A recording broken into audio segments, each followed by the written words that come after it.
d'échanger avec l'un ou l'autre ce que vous n'auriez pas pu faire pour l'instant. Voilà, donc on va commencer. Donc bonsoir à tous, mon nom est Cécile Merel, je suis responsable du business transfer, donc de la transmission d'entreprise ici au sein de la House of Entrepreneurship. Et je voulais parcourir avec vous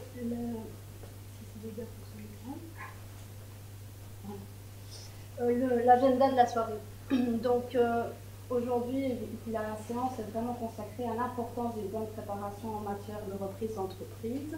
Nous avons d'ailleurs aujourd'hui la chance quand même d'avoir un repreneur qui a repris l'entreprise il y a très peu de temps, donc l'entreprise Josie Venter. Nous allons aussi vous expliquer ce que la House of Entrepreneurship peut faire pour comment ça peut faire pour vous en tant que repreneur ou en tant que cédant. Cédric Martos parcourra avec vous les différents modules de la formation et ensuite suivra une séance de questions-réponses.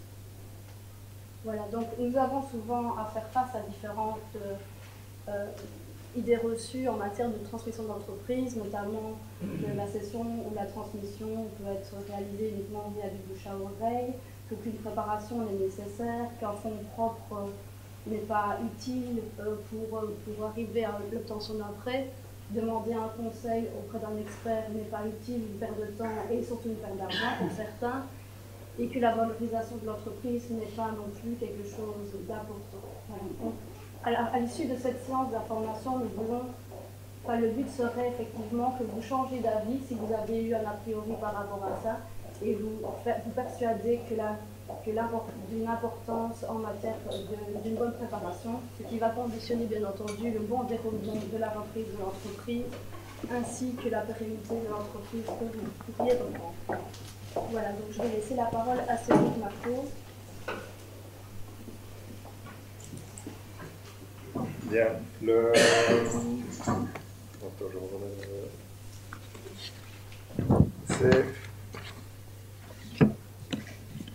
donc ici, on va voir avec Pascal, finalement, qui a repris l'entreprise Venter, un petit peu ce qu'il a pu vivre au cours de son expérience de reprise. Parce que finalement, on se rend vite compte que, vous allez voir, on va parcourir toute une série d'autres points, et dans les cours, on parcourt toute une série de points qui sont très, parfois un peu plus théoriques, même si on essaie de rester plus pragmatique aussi, parce que au-delà de la théorie, la vie d'entrepreneur, c'est quand même beaucoup de quotidien et des choses très pratiques. Et on accueille Pascal, son épouse Valérie, ici, qui sont présents, qui vient de reprendre cette entreprise il y a 3 mois.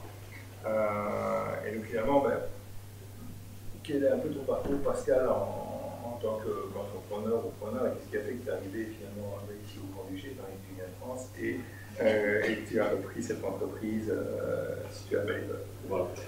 Bonsoir à tous d'abord, je m'appelle Pascal Milonnet, j'ai 52 ans. Donc au niveau expérience professionnelle, j'ai créé ma première société, nous avons créé notre première société en 1988 à Toulon dans le Var. Mon premier métier est usineur, donc j'ai eu la formation en baccalauréat technicien, fabrication mécanique. Donc j'ai créé ma première société et cette société a racheté un fonds de commerce. C'est important parce que dans les questions suivantes, on rentrera dans le détail entre la différence entre un rachat de fonds de commerce et une création d'entreprise. Pendant 14 ans, donc j'étais usineur. Ensuite, j'ai fait de l'ingénierie en usinage. En même temps, j'ai pris une carte de marchand de biens. Marchand de biens, je rachetais des biens, je faisais rénover des biens et je revendais des biens.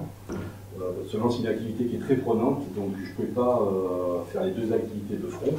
J'ai abandonné la deuxième activité qui était le marchand de biens et je me suis concentré sur l'activité qui marchait vraiment bien, qui était entre guillemets plus facile, d'usineur, d'ingénierie. Donc une fois que j'avais arrêté cette activité d'ingénierie, j'ai fait du trading, j'ai été trader pour compte propre, c'est-à-dire je faisais travailler mon argent, je n'ai jamais placé l'argent des autres. Je perdais ou je gagnais, mais c'était mon argent. Donc je devais les comptes à mon épouse, à personne d'autre. Et ensuite, j'ai arrêté au bout de 5-6 ans l'activité de trading. C'est très prenant, très passionnant, mais très usant. Pour revenir à une passion qui était l'immobilier. Donc j'ai repris ma carte de marchand de biens. Mais là, c'était différent parce que cette activité, je rachetais sur fonds propres donc des immeubles. Et je faisais sur crédit tout ce qui était rénovation. Et j'ai réalisé 98% des travaux, je les réalisais. Avec ma famille, c'est-à-dire mes enfants quand ils étaient en vacances, mon épouse, qui a quand même beaucoup d'appartements, d'immeubles plusieurs hôtels. Et je tiens à préciser parce que elle tient une partie énorme dans ma vie. Ça a été ma gestionnaire, ça a été ma comptable et la mère de mes enfants. J'ai 3 enfants, 2 garçons et une fille, qui sont restés à Toulon, qu'on voit assez souvent quand même. Et donc, j'ai arrêté cette activité de marchand de biens où je suis en train d'éteindre mes dernières sociétés en France pour venir habiter au Grand-Duché.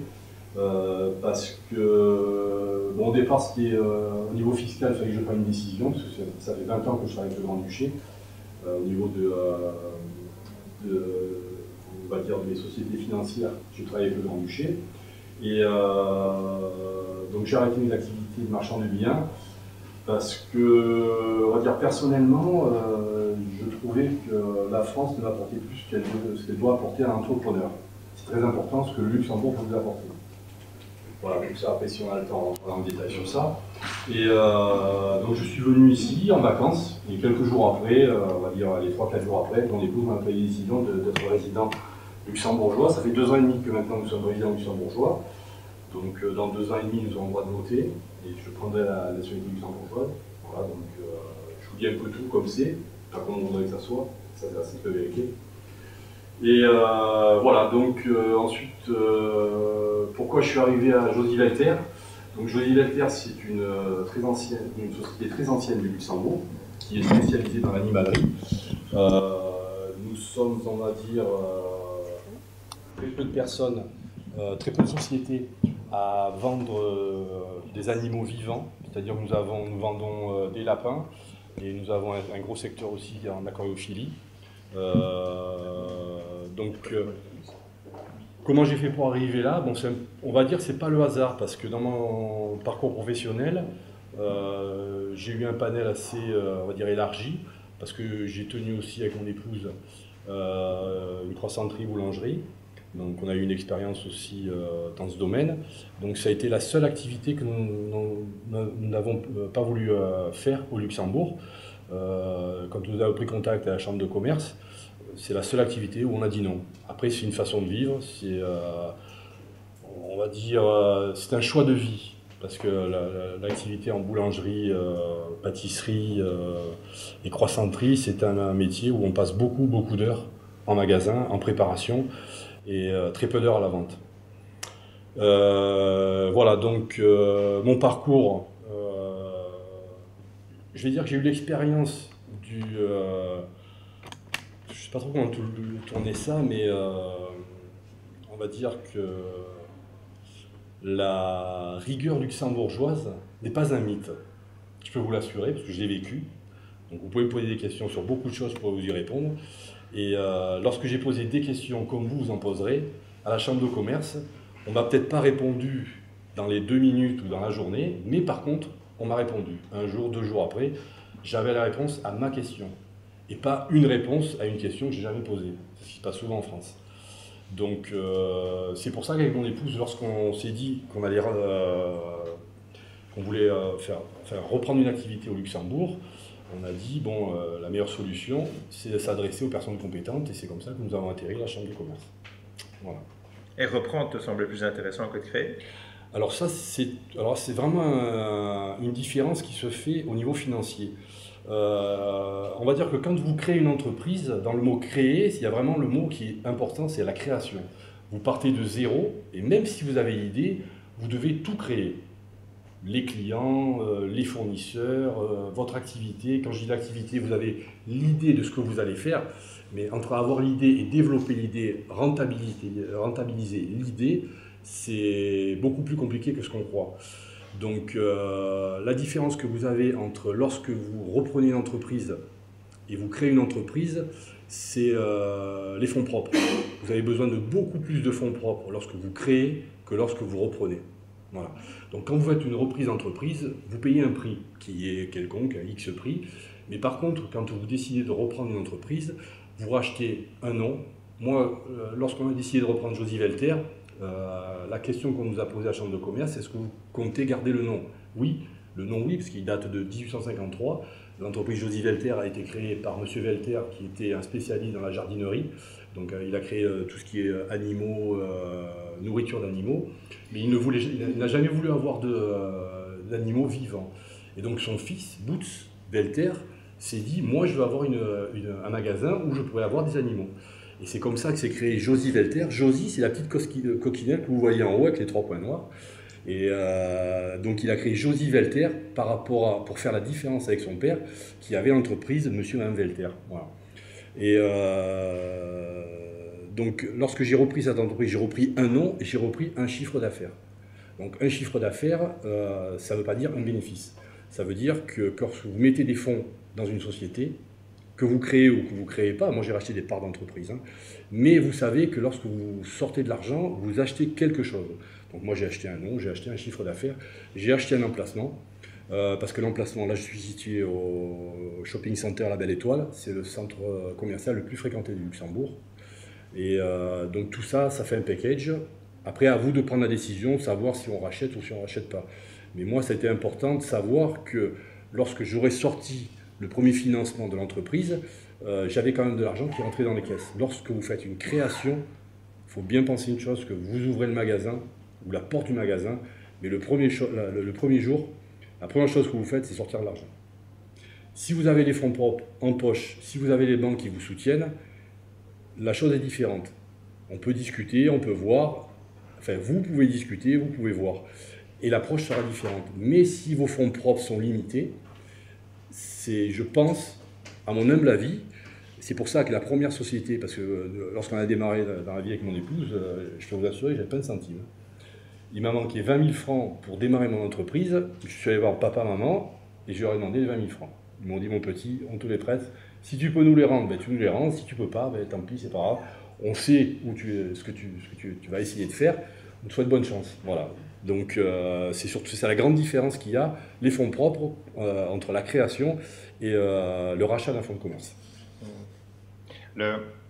Finalement, dans quel parcours que tu as, et combien de temps est-ce que ça a pris finalement de rentrer dans ce projet de rachat potentiel pour arriver finalement à la société que vous avez rachetée? Alors voilà, la question, souvent on dit la question est bonne, mais c'est vrai que celle-ci est bonne. Mais mon cas, je suis vraiment atypique, hein, parce que la décision de racheter Josy Velter a été prise en 15 jours. Tout d'abord, il y a à peu près de ça, on va dire, bon, j'ai pas les dates en tête exactes, mais je pourrais vous le dire, puisqu'on a signé un protocole de confidentialité. C'est très important parce que lorsque vous prenez contact avec la Chambre de commerce, ça a été notre première décision, tout ce qui est dit, tout ce qui est écrit est confidentiel. Donc vous êtes sûr d'une chose, c'est que rien ne sera divulgué, autant pour le repreneur que pour le vendeur. À aucun moment, tant que le vendeur n'a pas pris contact avec moi, donc mes coordonnées ont été données à la Chambre de commerce, je ne pouvais savoir ni le nom de l'entreprise, ni le chiffre d'affaires, ni où elle se situait, je ne savais rien. Je savais juste, on va dire, l'activité principale. Voilà. Donc lorsque j'ai pris contact avec M. Lucius, donc je suis venu, on s'est présenté. D'abord j'ai eu un contact téléphonique de Toulon, parce que j'étais obligé de redescendre pour finir les opérations. Donc quand je suis remonté, donc j'avais pris un rendez-vous, je suis venu le voir. On a discuté avec lui, ça a duré à peu près, on va dire, 3/4 d'heure. On a évoqué beaucoup de choses, comme on évoque là ce soir. Et donc on a essayé de cibler l'activité qu'on voulait faire. On n'était pas arrêté sur une activité principale. Nous, notre activité, l'activité qu'on voulait faire, c'était surtout basé sur, on va dire, une rentabilité. Donc, comme j'ai eu de la chance de faire pas mal de choses dans ma vie, j'ai expliqué que, bon, mon épouse, avant que je connaisse mon épouse, ses parents avaient un grand magasin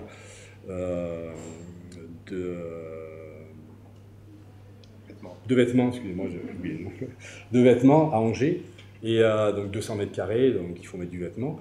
Et donc la première on va dire société qu'on a été mis en contact, c'est une société qui faisait du prêt-à-porter. Ensuite, on a vu une autre société qui faisait de chocolat, dans la chocolaterie. Après, on a vu aussi des sociétés de cuisine, parce que, bon, j'ai oublié de vous le dire, mais j'ai posé aussi des cuisines pour les plus grands cuisinistes à Toulon. Schmitt, Ixina, enfin bref, tous les cuisinistes. Donc c'est vrai que notre choix n'était pas arrêté. Et donc M. Lucius, comme il nous a posé la question, qu'est-ce que vous pensez au niveau animaux, j'ai écouté, là où on était, on avait une grande propriété avec des grands terrains, donc on a toujours eu des chiens, des chats, des poissons, ça nous a toujours accompagnés, toute notre vie a été faite avec des animaux, donc on a dit pourquoi pas. Donc peut-être, on va dire, un mois après, lorsque j'ai visité les premières entreprises, donc là j'ai été mis en relation avec des personnes, donc je suis déplacé dans les entreprises, j'ai eu accès au bilan, donc j'ai étudié les bilans, donc ça ne me convenait pas.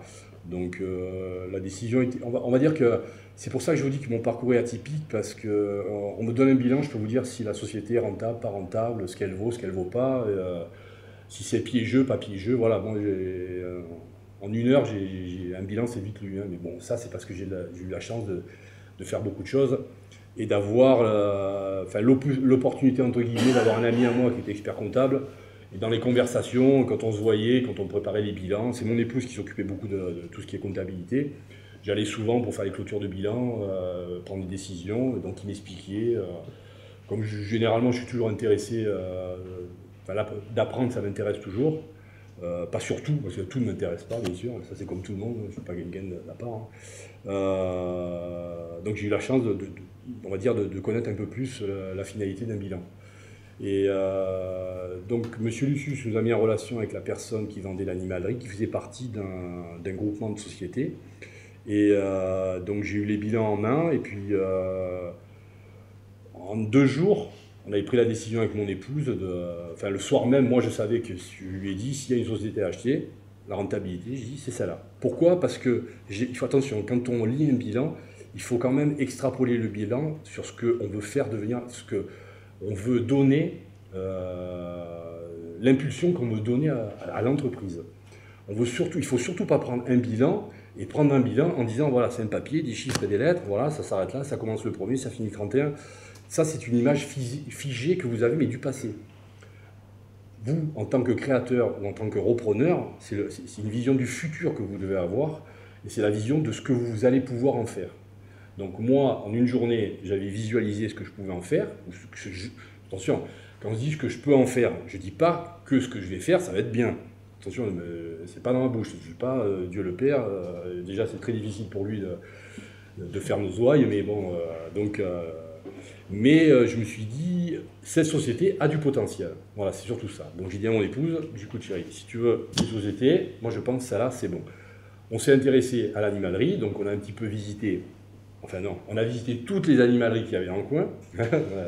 Ça a été on va dire, nos vacances, on a visité toutes les animaleries. Et jusqu'au moment où on a été mis en relation directe avec la personne, et donc on a été à l'entreprise. On a été en cachette, je vous dis franchement, bon là c'est des trucs que vous devez faire quand même en catimini. Quand on vous présente une opération, une affaire à faire, prenez pas par acquis tout ce qu'on vous dit. Voilà, c'est surtout ça. C'est le piège. Parce que le piège, c'est de croire tout ce qu'on vous dit et qu'en fin de compte, l'arrivée, les chiffres, c'est représentatif, mais ça ne veut pas dire comment vit une société. Déplacez-vous, allez voir, entourez-vous de personnes compétentes. Il faut voir un expert comptable, il faut voir un conseiller financier, faire une préparation de business plan pour le financement aux banques. Voilà, il y a tout un processus qui doit être mis en route, qui doit être fait, qui ne doit surtout pas être oublié, parce que généralement c'est comme ça que les affaires capotent. Et il faut surtout garder en tête que même si on fait une création d'entreprise, que l'idée est excellente, c'est pas pour ça qu'on arrivera à la concrétiser. Parce que généralement, c'est un manque de besoin en fonds propres qui fait que l'opération ne se finalise pas. Donc il faut faire attention à ça. Voilà. Bien, au niveau de l'équipe du Business Transfer de la Chambre de commerce, en quoi est-ce qu'elle t'a aidé? Quels ont été les meilleurs rapports que tu peux avoir dans les relations que tu as eues avec eux et ainsi de suite? Alors surtout, c'est la précision. La précision, quand vous posez des questions, c'est vrai qu'on est toujours précis dans ce qu'on vous dit. Donc, et quand on n'est pas capable de vous répondre, on ne vous dit pas. On dit, on va regarder, on va voir, on va vous apporter la réponse. Donc il y a plusieurs départements à la Chambre de commerce, fiscalité, comptabilité. Bon, moi, personnellement, j'en ai pas eu énormément besoin, mais si j'avais eu un souci quelconque sur un bilan, je sais très bien que j'aurais pu être orienté vers ces personnes-là. Et il faut savoir que la Chambre de commerce du Luxembourg, Je voulais revenir sur une chose, c'est que je suis venu ici ce soir, pas pour faire la publicité de Josy Velter, pas pour me faire ma publicité à moi, mais je suis venu ici pour, entre guillemets, rendre l'appareil à ce qu'une entité, qui est la Chambre de commerce, m'a apporté. Je suis venu ici à titre gracieux, c'est vraiment un très grand plaisir d'être là ce soir devant vous, de m'exprimer, de parler de gens que j'ai côtoyés. C'est pas devenu mes amis, c'est par contre, il y a une relation de confiance qui s'est instaurée entre eux et moi, et nous, et c'est quelque chose que franchement je souhaite à tout le monde. Et surtout, les compétences que la Chambre de commerce vous apporte. C'est vraiment très important. Alors on va dire que si vous créez une entreprise, je pense que ça sera encore plus important parce que vos questions seront encore plus pointues, mais je suis persuadé dans mon fond intime qu'on répondra à toutes vos questions. Et ça, j'en suis sûr. Par contre, on ne prendra jamais la décision à votre place.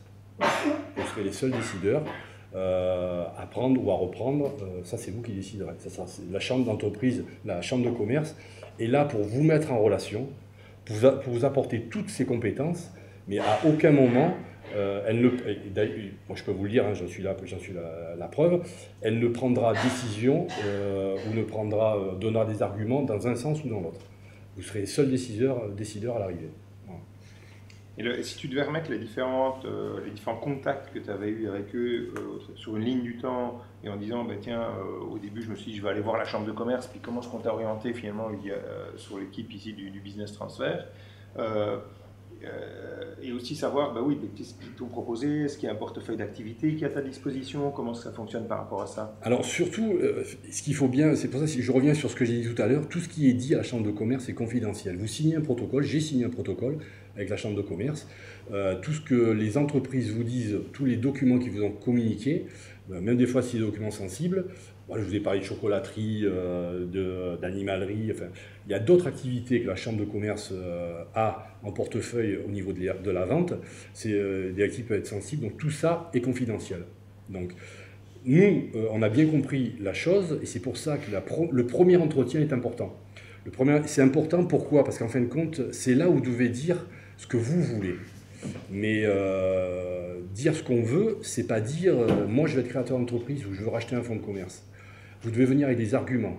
C'est-à-dire vous devez venir, on va vous poser la question, on va vous demander votre carrière professionnelle, on va vous poser plein de questions, mais il faut surtout que vous ayez quand même fait des démarches personnelles. Il faut que vous-même, vous ayez fait des démarches comme moi j'ai fait, comme nous on a fait en 1988 pour la première création. C'est-à-dire on ne savait même pas en 88, moi j'avais 21 ans en 88, j'avais 22 ans en 88. Donc on ne savait pas comment créer une entreprise, qu'est-ce que c'était un rachat de fonds de commerce. Donc tout ça on s'est documenté. Il faut quand même venir à la chambre de commerce avec, on va dire, un certain acquis au niveau d'une reprise ou d'une création. Qu'est-ce qu'une société? Pourquoi vous voulez faire une ASRL? Si vous voulez faire une SA? Si vous voulez faire une association? Quels sont les risques si vous faites une association? Voilà. Donc on ne peut pas débarquer comme ça en disant moi je vais être patron, je vais avoir une entreprise, sachant que c'est beau, on est patron, mais il faut savoir tout ce qu'il y a à côté. Parce que, bon, Josy Velter, j'ai racheté Josy Velter, vous rentrez en magasin, il y a 400 mètres carrés de magasin, c'est très bien, vous voyez ce qui est à la vente, mais vous ne voyez pas tout ce qui est fait en amont, tout le travail qui est fait derrière. Donc ça, c'est important. Et pour pouvoir préparer le travail de derrière, il faut avoir certaines compétences. On ne demande pas à être pointu dans toutes les compétences. Mais par contre, lorsque vous avez une idée, si vous voulez proposer une idée, si vous proposez une idée, il faut quand même que dans le domaine de l'idée que vous donnez, il faut vraiment être bon. Il faut que vous soyez bon. C'est-à-dire, si vous voulez développer un concept, il faut que votre concept, il faut le connaître de A à Z. Il faut savoir pourquoi on va faire une SRL, pourquoi on ne fait pas une SA. Il faut savoir pourquoi, au niveau des financements, on doit avoir un business plan, si le business plan doit être simplifié, si ça doit être un business plan détaillé. Parce que lorsque vous sortez de la chambre de commerce, vous avez des informations et on vous dirige vers des banques. Donc bon, ils ne vous diront pas quelle banque aller. Donc on vous dira, voilà, il y a telle banque, telle banque, telle banque. Il y a des banques d'affaires, vous pouvez être mis en relation avec des banques d'affaires. Faites des démarches, allez-y les voir directement. Moi, il y a 20 ans de ça, moi j'ai débarqué, je suis allé voir les banques d'affaires. Donc j'ai débarqué, voilà, je m'appelle Intel, voilà, je voudrais faire ci, ça, qu'est-ce que vous faites? il y a 20 ans de ça, on ne vous prend pas au sérieux quand vous êtes jeune, et j'ai à peine 30 ans, que quand vous avez 50 ans et que vous dites voilà, moi je veux ça. C'est pas pareil. Le discours est différent. Donc il faut surtout vous documenter et il faut surtout entourez-vous. Ne soyez pas isolé tout seul. Je ne vous dis pas d'avoir des amis qui vont vous guider dans ce que vous allez faire. Par contre, au niveau familial, parlez-en. Parce qu'un jour, si vous, la vie de chef d'entreprise, ce n'est pas une vie simple. Hein. Ce n'est pas une vie de tout repos. Il ne faut pas croire que tout sera beau, tout sera rose. Hein. Donc, vous aurez des moments où ça sera difficile, donc il faudra se retourner. Moi, j'ai eu de la chance, j'ai toujours eu mon épouse, et j'ai toujours mon épouse depuis 32 ans, c'est la seule association que j'ai faite. Et donc, on a toujours communiqué, on a toujours eu des idées séparées, mais on a toujours communiqué ensemble. Donc, chacun a son avis, on met l'avis sur une table. C'est très important quand vous êtes patron, c'est que de ne pas avoir qu'un seul avis. Voilà, c'est ça que je veux vous dire. Donc, vos parents, parlez-en, si vous avez de la famille, votre frère, votre sœur, voilà quoi, des proches à vous. Mais c'est vrai qu'il ne faut pas être isolé quand vous voulez entrer dans ce monde-là. Parfait.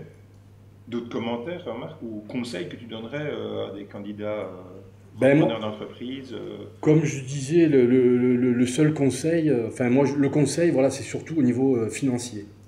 Quels sont vos fonds propres? Quel argent vous disposez pour créer et pour acheter? Et donc à ce moment-là, il faut se poser la question, est-ce que j'ai les fonds pour créer ou est-ce que j'ai les fonds pour acheter? C'est la grande différence qu'il y a. Elle est importante. On va dire, le nerf de la guerre, c'est l'argent. Quoi que vous fassiez, où vous alliez, c'est l'argent. Donc il faut faire des choix, il faut que ce soit drastique. Ouais, en fonction des cas, ça peut être malgré tout un choix plus entrepreneurial, création ou reprise. Parce que les montants, on n'a pas toujours nécessairement besoin de plus d'argent pour créer que pour reprendre, ça dépend des situations et de ce qu'on veut créer réellement. Tout à fait. Dans le cadre d'un magasin, avec la situation qu'il a, avec l'acquisition de la surface commerciale et ainsi de suite, ben oui, c'est peut-être une situation où le rachat est peut-être plus intéressant que la création. Maintenant, si vous créez une autre activité qui demande moins de fonds dès le départ, parfois ça peut être plus simple de créer aussi. Tout à fait. Alors après, c'est votre idée, c'est l'idée. Peut-être que l'idée que vous avez, il n'y a pas de vendeur, donc il faut la créer, mais peut-être que l'idée de créer votre entreprise, vous n'avez pas besoin d'énormément de fonds propres, même s'il faut quand même un minimum. Donc c'est surtout ça, il faut bien faire une étude au départ pour voir ce qu'on aura besoin comme argent. Voilà, c'est surtout ça. Mais c'est vrai qu'attention, moi j'ai toujours acheté des fonds de commerce, ça m'a toujours réussi, mais bon, quand vous achetez un immeuble qui fait 400 mètres carrés, qui est délabré complètement, que vous le rénovez entièrement, j'ai fait une création. Hein. Donc bon, c'est pareil. Quoi. J'ai créé aussi, on va dire, du mètre carré, voilà, c'est une création. Ouais. Mais c'est vrai que... mais par contre, c'est très important de faire la différence entre les deux. Ouais. Est-ce qu'on peut dire que finalement, créer, c'est monter dans un train à l'arrêt et reprendre, c'est monter dans un train en marche? Non, parce que lorsque vous créez, vous venez quand même avec une idée. Donc si vous venez avec une idée, c'est que votre train a déjà démarré. Parce que si vous créez sans idée, bon, c'est que là vraiment, vous êtes dans un train arrêté. Comme tu dis, oui, ça c'est vrai que l'image est bonne. Ouais. Mais non, sinon, non. Parce que en tout cas, par rapport au fonctionnement de l'entreprise, par rapport à la vie, par rapport à la rémunération, parce que la notion de rémunération est importante, notamment tout à fait, bien sûr. Dans le cadre du rachat. Oui. Parce que quelqu'un qui commence à zéro une activité ne sait pas ce qu'elle va gagner demain. Exact. Elle va devoir vivre parfois sur ses fonds propres pendant un certain temps. Exact. Oui. En rachat, généralement, l'ancien patron se payait. Si tu rachètes une entreprise, mais normalement, tu sais déjà plus ou moins à quoi t'en tenir. Voilà, tout à fait. Donc, par contre, lorsque vous rachetez une entreprise, n'oubliez jamais que dans votre business plan, vous avez un financement à inclure. Voilà, c'est pas oublier parce que le patron, il se paye, d'accord. Si vous avez des fonds propres pour acheter, c'est bien. Mais par contre, si vous faites un prêt, à ce moment-là, dites-vous bien combien coûte le prêt, qu'est-ce que je dois rembourser par mois, combien ça me coûte, les agios, enfin il y a beaucoup de choses. Hein, donc, après, il faut travailler avec sa banque pour avoir des découverts autorisés, des découverts bancaires. Bon, après, il y a tout un processus qui se met en place. Mais généralement, si l'idée est bonne, les banques, entre guillemets, suivant les fonds que vous avez, vous accompagnent. Et à ce moment-là, vous aurez les conseils des banques. Mais c'est vrai, comme tu dis, lorsqu'on crée, c'est pour ça que la notion de fonds propres dans une création, vous devez calculer sur 3-6 mois. Parce que vous ne savez pas dans 3-6 mois comment votre activité aura démarré. Voilà. C'est important. Oui, et en fonction de l'activité, oui, c'est 3-6 mois ou 0-3 ans. Non, quand même. Plus long. Non, enfin non, parce que si vraiment, on va dire, si on part sur la restauration, c'est quelque chose de simple, où en fin de compte, à l'arrivée, même si vous faites une création, vous n'avez pas besoin de fonds propres énormes, parce que vous allez financer en fin de compte le matériel, on va vous demander de financer des cautions, une part de l'investissement, mais on va dire que la part en elle-même du fonds propre n'est pas énorme. Et je vais dire que 6 mois après, si vous n'avez pas démarré, c'est bon. Ce qu'il y a dans le frigidaire, vous le mangez, et puis après, le reste, on ferme la clé, on s'en va. Hein. Parce qu'au bout de 6 mois, si l'activité, on va dire, même si elle n'est pas rentable, parce qu'attention, vous savez, moi je prends toujours l'exemple, j'en discutais avec mes fils il n'y a pas longtemps, vous avez des sociétés comme Google, Amazon, Facebook qui créent des incubateurs, il y a une raison, c'est parce que quand vous avez la bonne idée, il faut souvent énormément de fonds.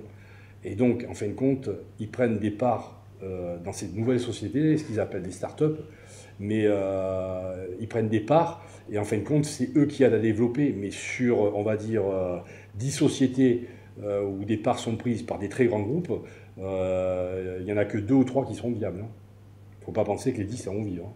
Non. Il y aura beaucoup d'argent dépensé. En France, on vous fait toujours l'éloge des business angels. Bon, c'est bien, les gens y mettent, mais ils voient, il y a 50 entreprises ou 100 entreprises qui viennent se présenter, une ou deux, tous les 2-3 mois sont retenus, pas plus. Hein. Oui, je pense que ça reste une réalité. Ah oui, tout à fait, en France c'est une réalité. Et qu'est-ce que tu penses de la phrase suivante, toi qui as créé ou repris plusieurs entreprises? Nous, on dit toujours, enfin, moi je me souviens, avant de faire aussi les activités que j'ai, quand j'étais aux études, on me disait donnez-vous les meilleures chances de vous planter. Dans le sens, si jamais vous partez sur un projet, vous devez toujours pouvoir vous relever après. Donc n'allez pas vous brûler les ailes. Et donc dans le projet que vous partez, par rapport à ce que tu disais, par rapport au financement, etc., faites un calcul juste qui vous permettra de retomber sur vos pattes, même si ça vous prend quelques années, mais que ça ne vous tue pas complètement. Ben, c'est toujours le problème de retomber sur ses pattes, parce que à faire des calculs, on fait trop de calculs, et à l'arrivée, on essaye toujours de gagner du temps, mais le temps c'est de l'argent. Et en fin de compte, à force de manger son argent, on n'en a plus, et l'arrivée, c'est qu'on est obligé de mettre la clé sous la porte. Donc moi, je vois ce que tu veux dire, mais je dis toujours qu'à un moment, il faut prendre une décision. Soit c'est viable, soit c'est pas viable. Il vaut mieux perdre un bras que de perdre la vie entière. Voilà. Après, chacun prend ses décisions en âme et conscience. Hein. Moi, je peux pas prendre... Mais c'est sûr que dans toutes les affaires, les opérations que j'ai faites, je vais pas dire que j'ai gagné de l'argent tout le temps, mais à des moments donnés, en immobilier, quand vous voyez que l'affaire n'est pas bonne, il faut savoir se couper un bras que de tout perdre. Donc, des fois, il vaut mieux arrêter avant que ce soit trop tard. Et surtout, au Luxembourg, il vaut mieux... Quand vous créez une société au Luxembourg, lorsque vous tombez en faillite, c'est un problème. Donc, c'est un vrai problème. Hein. Je pense que la Chambre de commerce sera habilitée à vous en parler en détail. Donc, si vous pensez que l'affaire n'est pas bonne au bout de quelques temps, il vaut mieux savoir payer ses créanciers, payer ses fournisseurs et arrêter. Peut-être que 1 ou 2 ans après, vous repartirez sur une autre idée, sur des bases plus saines, plus solides, et avec une expérience, peut-être qui a été négative sur la première, mais il faut bien savoir que c'est pas parce que vous avez une expérience négative que c'est la fin du monde. Hein. Donc si à chaque fois qu'on faisait quelque chose, on s'arrêtait, quand on a appris à marcher, on est tombé 20 fois avant de savoir marcher. Hein. Pourtant, on est tous debout. Hein. Donc ça, c'est une réalité. Hein. Voilà, donc je pense qu'à un moment donné, il faut savoir arrêter que de vouloir trop s'entêter et en fin de compte, à l'arrivée, tout perdre. Hein. J'aime assez cette notion de décision parce qu'on rencontre finalement souvent des profils de personnes qui souhaitent reprendre une entreprise ou créer une entreprise, mais comme tu l'as dit, à un moment, il faut pouvoir avancer ou pas, il faut arrêter de réfléchir. Et ça, on me l'a dit aussi, je me rappelle à l'époque quand j'étais encore aux études, on sortait des meilleures formations en entrepreneuriat. Et je sais bien que dans les 5 ou 10 ans qui ont suivi le cycle que j'ai suivi, j'étais le seul à créer. Sinon, le problème, le prof disait « Ah ben, on vous forme tellement à mesurer le risque que vous n'êtes plus capable de prendre la décision de le prendre tellement vous savez ce que vous allez risquer. » Et dans la démarche entrepreneuriale, c'est très très important de pouvoir prendre une décision à un moment donné. Et de pouvoir se dire « Je vais y aller. » Et si vous voulez le risque zéro, C'est impossible. C'est impossible. Voilà. Donc, et donc ça, c'est très important. Et en fonction de notre profil, ça peut avoir un impact, bien évidemment. Et c'est pour ça qu'en revenant sur Josy Velter, lorsqu'on a racheté Josy Velter, moi, mon épouse et moi, on n'est pas spécialistes dans l'animalerie. Par contre, lorsqu'on a racheté, on s'est aperçu du potentiel des gens avec qui nous travaillons. Comment ça s'appelle, en aquarophilie, donc j'ai une personne qui s'appelle Benoît, qui est vraiment spécialiste de l'aquarophilie. Carole, c'est celle qui s'occupe de tout ce qui est nourriture et animaux vivants, lapins et perruches. Mais on s'est aperçu qu'en fin de compte, ces personnes étaient bridées. Donc la première chose qu'on a fait, parce que je suis quand même resté un mois dans l'entreprise pour voir comment vivait l'entreprise, comment les gens réagissaient. Et je me suis aperçu, on s'est aperçu que c'est des gens qui sont très bien formés parce qu'ils aiment leur métier. Et on va y venir après. Ouais, attendez. Oui. Et donc, je me suis aperçu que à brider trop les gens, la quintessence de leur potentiel ne ressort pas.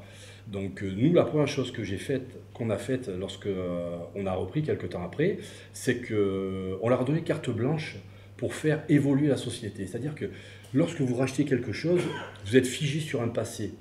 Mais si vous voulez avoir un futur, il faut absolument de l'innovation. Vous allez me dire de l'innovation dans l'animalerie. Mais je peux vous assurer que de l'innovation dans l'animalerie, il y en a.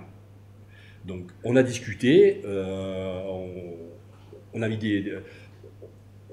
on a mis des cartes sur table, on a évoqué certains sujets, et en fin de compte, on va dire un mois et demi après, parce que ça fait que 3 mois qu'on a d'activité dans la société, mais on s'aperçoit que cette décision, qui est une grosse décision, ça nous a de suite apporté, ça a apporté ses fruits. Voilà. Parce que moi, ce que j'ai toujours voulu, c'est que les gens avec qui je travaille soient contents de venir travailler le matin, qui aiment bien être. On dit toujours que les gens du midi sont souriants. Bon, aller travailler dans des boîtes du midi, vous voyez que c'est pas si souriant que ça. Donc nous, c'est vrai que quand on est venu, c'est la première chose qu'on a dit. Moi, ici, je suis bien. Josy Velter, on adore. Tout le monde doit avoir le sourire. On comprend que les gens ont des problèmes, c'est sûr. Et par contre, les problèmes ne doivent pas prendre le pas sur l'activité de l'entreprise. Ça, c'est très important. Et donc, en donnant carte blanche à des gens sur certains aspects pour la fonctionnalité de l'entreprise, vous voyez de suite si vous avez eu tort ou raison. Nous, on a eu raison à 100%. Et c'est pour ça qu'avec les 2 personnes, Benoît, Carole, là, on vient d'embaucher Michael, un nouveau vendeur.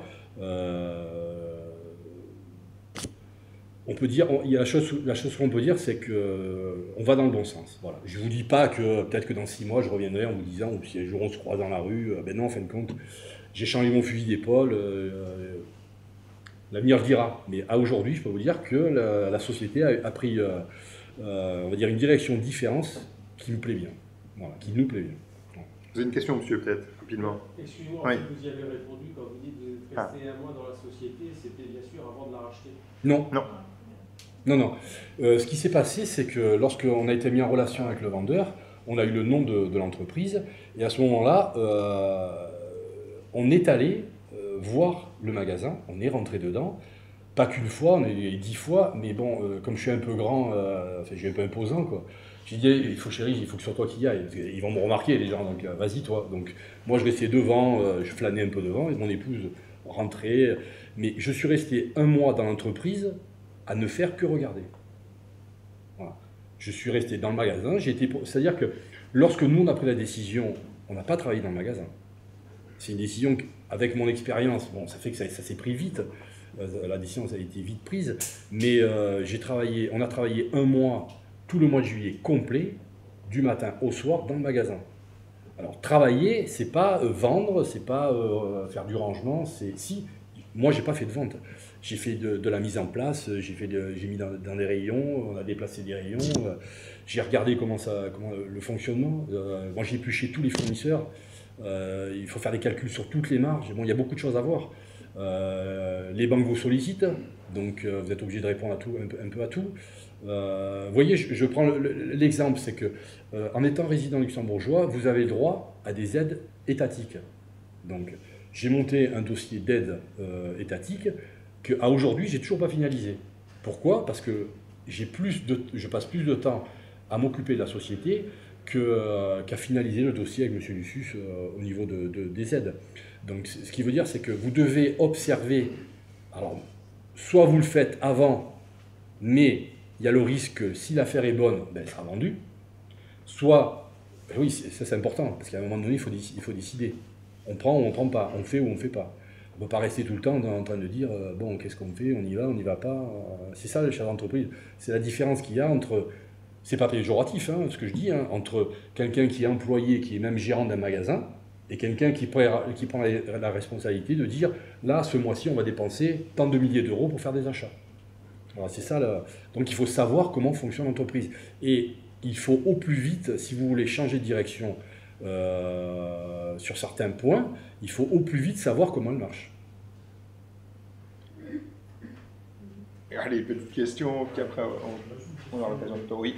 Côté technique sur le rachat, est-ce que vous avez racheté le fonds de commerce ou les parts de société? Est-ce que cette différence rachat fonds de commerce ou part de société est bien aussi marquée qu'en France au Luxembourg? Est-ce que c'est la même chose?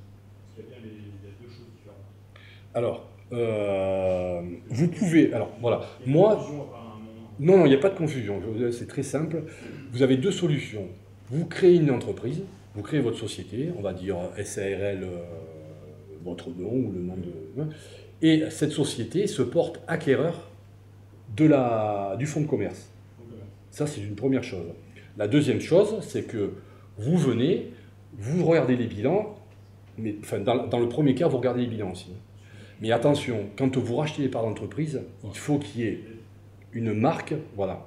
C'est-à-dire qu'il y a un jour, tel jour, à telle heure, vous signez, vous prenez les clés de la maison, mais par contre, vous faites écrire noir sur blanc, les dettes avant la date, ça incombe à telle personne. Mais attention, ça incombe pas à l'entreprise. Parce qu'on peut très bien vous dire, ah non mais attendez monsieur, c'est une dette d'entreprise. Non, non monsieur, tel jour à telle heure, on a signé un papier, on a fait un protocole qui a été signé devant un expert comptable, devant une fiduciaire, comme quoi les dettes qui ne sont pas liées à l'entreprise Jolzy Welter vous appartiennent. Donc tout ça, vous le négociez avant, mais le jour où vous signez la vente du fonds, soit par la création d'une société, soit par le rachat des parts de la société, il faut que ce soit acté. Bien, merci Pascal. De rien. Tout grand merci d'avoir été présent, merci à Valérie aussi. Et je propose alors de reprendre la parole pour avancer sur la présentation du programme. Merci Pascal, c'était vraiment très intéressant. Merci pour ce témoignage. Donc, nous allons continuer. Voilà. Donc, je voulais vous présenter l'équipe du Business Transfer. On n'est pas beaucoup, on est deux. Donc, vous avez entendu parler de Laurent Lucius. Malheureusement, il n'a pas pu se joindre à nous aujourd'hui. Il y a donc aussi moi-même. Donc, nous sommes deux pour épauler les repreneurs et les cédants. On peut donc vous proposer différents services, notamment ceci. Donc, faire le point sur les relations personnelles, préparer de manière efficiente, vous préparez de manière efficiente à la reprise d'une entreprise, vous aiguillez dans les démarches. Donc, comme on l'a déjà signalé, la Chambre de commerce est une entité qui a plusieurs départements. Donc, on n'est pas cantonné à un seul domaine d'activité et on peut vous renseigner sur pas mal de choses et couvrir les différentes démarches à entrevoir. Évidemment, vous aider, c'est un des maillons forts qu'on a développé depuis des années à la recherche d'une entreprise à reprendre. Et nous avons également, au sein de la House of Entrepreneurship, une base de données qui permet effectivement d'organiser un matching avec les entreprises qu'on aurait déjà identifiées pour vous en fonction de votre profil. Nous sommes aussi là, si vous le souhaitez, pour organiser un rendez-vous sur demande lors de la première entrevue. Nous avons également, pour les cédants, c'est évidemment similaire, donc nous pouvons faire le point avec vous sur la situation personnelle, préparer de manière efficiente, bien entendu, également à la session de l'entreprise, aiguiller dans les démarches à entreprendre. On offre aussi la possibilité de visiter l'entreprise du cédant, comme ça tout le monde peut se rendre un peu plus compte de ce qui est à céder. Vous aider à la recherche d'un repreneur potentiel, également proposer de figurer bien entendu dans cette base de données qui existe, et une publicité, je veux dire, supplémentaire qui est de figurer sur un site internet qui est gratuit, ce qui est aussi intéressant évidemment, qui s'appelle opportunette.net. Bien entendu aussi, sur demande, on peut être présent lors du premier rendez-vous. Il ne faut pas oublier que la Chambre de commerce est un organisme neutre. C'est très rare au Luxembourg, et donc ça vous permet d'avoir une vision un peu critique sur un dossier, mais objective quand même, ce qui permet aussi, dans un sens, de mieux se préparer et mieux identifier les problèmes qui pourraient survenir. Je pense que c'est quand même assez important. Et donc vous aider et vous épauler tout au long du processus, bien entendu. Je vais vous présenter les différents intervenants de la formation qu'on va proposer dans les prochaines semaines. Malheureusement, je ne vais pas dire il n'y a que, mais nous avons aujourd'hui Cédric Martos, et c'est le seul qui est présent aujourd'hui. Donc Cédric est directeur de Webcom SA, il a une grande expérience de ce type de formation, il a organisé ça déjà depuis pas mal d'années auprès de la Sov Access à Liège, en Belgique. Nous avons aussi Laurent Keuner, qui est managing partner auprès de Keuner Consulting Group, Laurent Muller, administrateur délégué Muller Associés, et Thierry de Rochette, gérant de Tax Collective. Donc vous voyez, on a plusieurs intervenants qui sont évidemment experts dans leur domaine, donc ça vous permet d'avoir dans un module de 8 séances quelque chose qui est quand même assez complet, et vous l'avez entendu, une bonne préparation est quand même quelque chose qui peut vous garantir, en tout cas qui peut renforcer la pérennité de l'entreprise et surtout vous aider tout au long de ce processus, ce qui est assez important.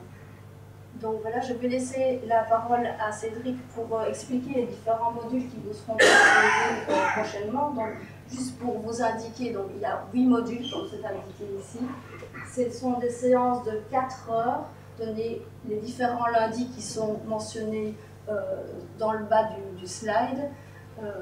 Donc voilà, n'hésitez pas à vous inscrire, il y a déjà pas mal d'inscrits, donc on est déjà en force, je vais dire. On commence bien à ce premier module qui va être lancé prochainement. Donc n'hésitez pas pour avoir une place encore maintenant. Voilà. C'est à toi. Merci. Voilà. Donc là, la Chambre de commerce a pris contact avec moi il y a maintenant, on en parle depuis un certain temps, il y a une année qu'on a commencé à regarder un petit peu sur un programme à développer, tout simplement parce que j'intervenais déjà ici dans les programmes de création de société, on avait faire des conférences par rapport à d'autres visions de l'entrepreneuriat. Et donc voilà, donc dans ce cadre-là, j'avais l'expérience d'avoir créé déjà des programmes similaires en Belgique, francophone. Donc là, on a créé ce schéma-là il y a 6 ans.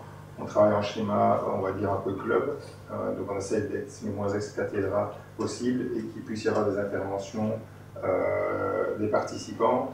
Je considère toujours que finalement, particulièrement en rachat, en plus, on rencontre plus souvent encore des profils de personnes qui ont une plus grosse expérience et donc tout le monde doit pouvoir en bénéficier autour de la table.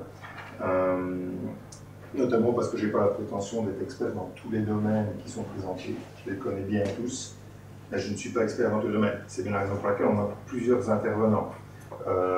Ça a toujours été dans ce sens-là. Même quand je les ai lancés en Belgique, les tout premiers, je les ai donné l'ensemble des 8 modules seuls, et puis on est venu, et j'ai dit pas de problème pour que d'autres viennent. Parce que je ne suis pas un expert en taxes, je ne suis pas un expert en valorisation, et puis ma vision des choses, c'est l'expertise, c'est aussi le faire.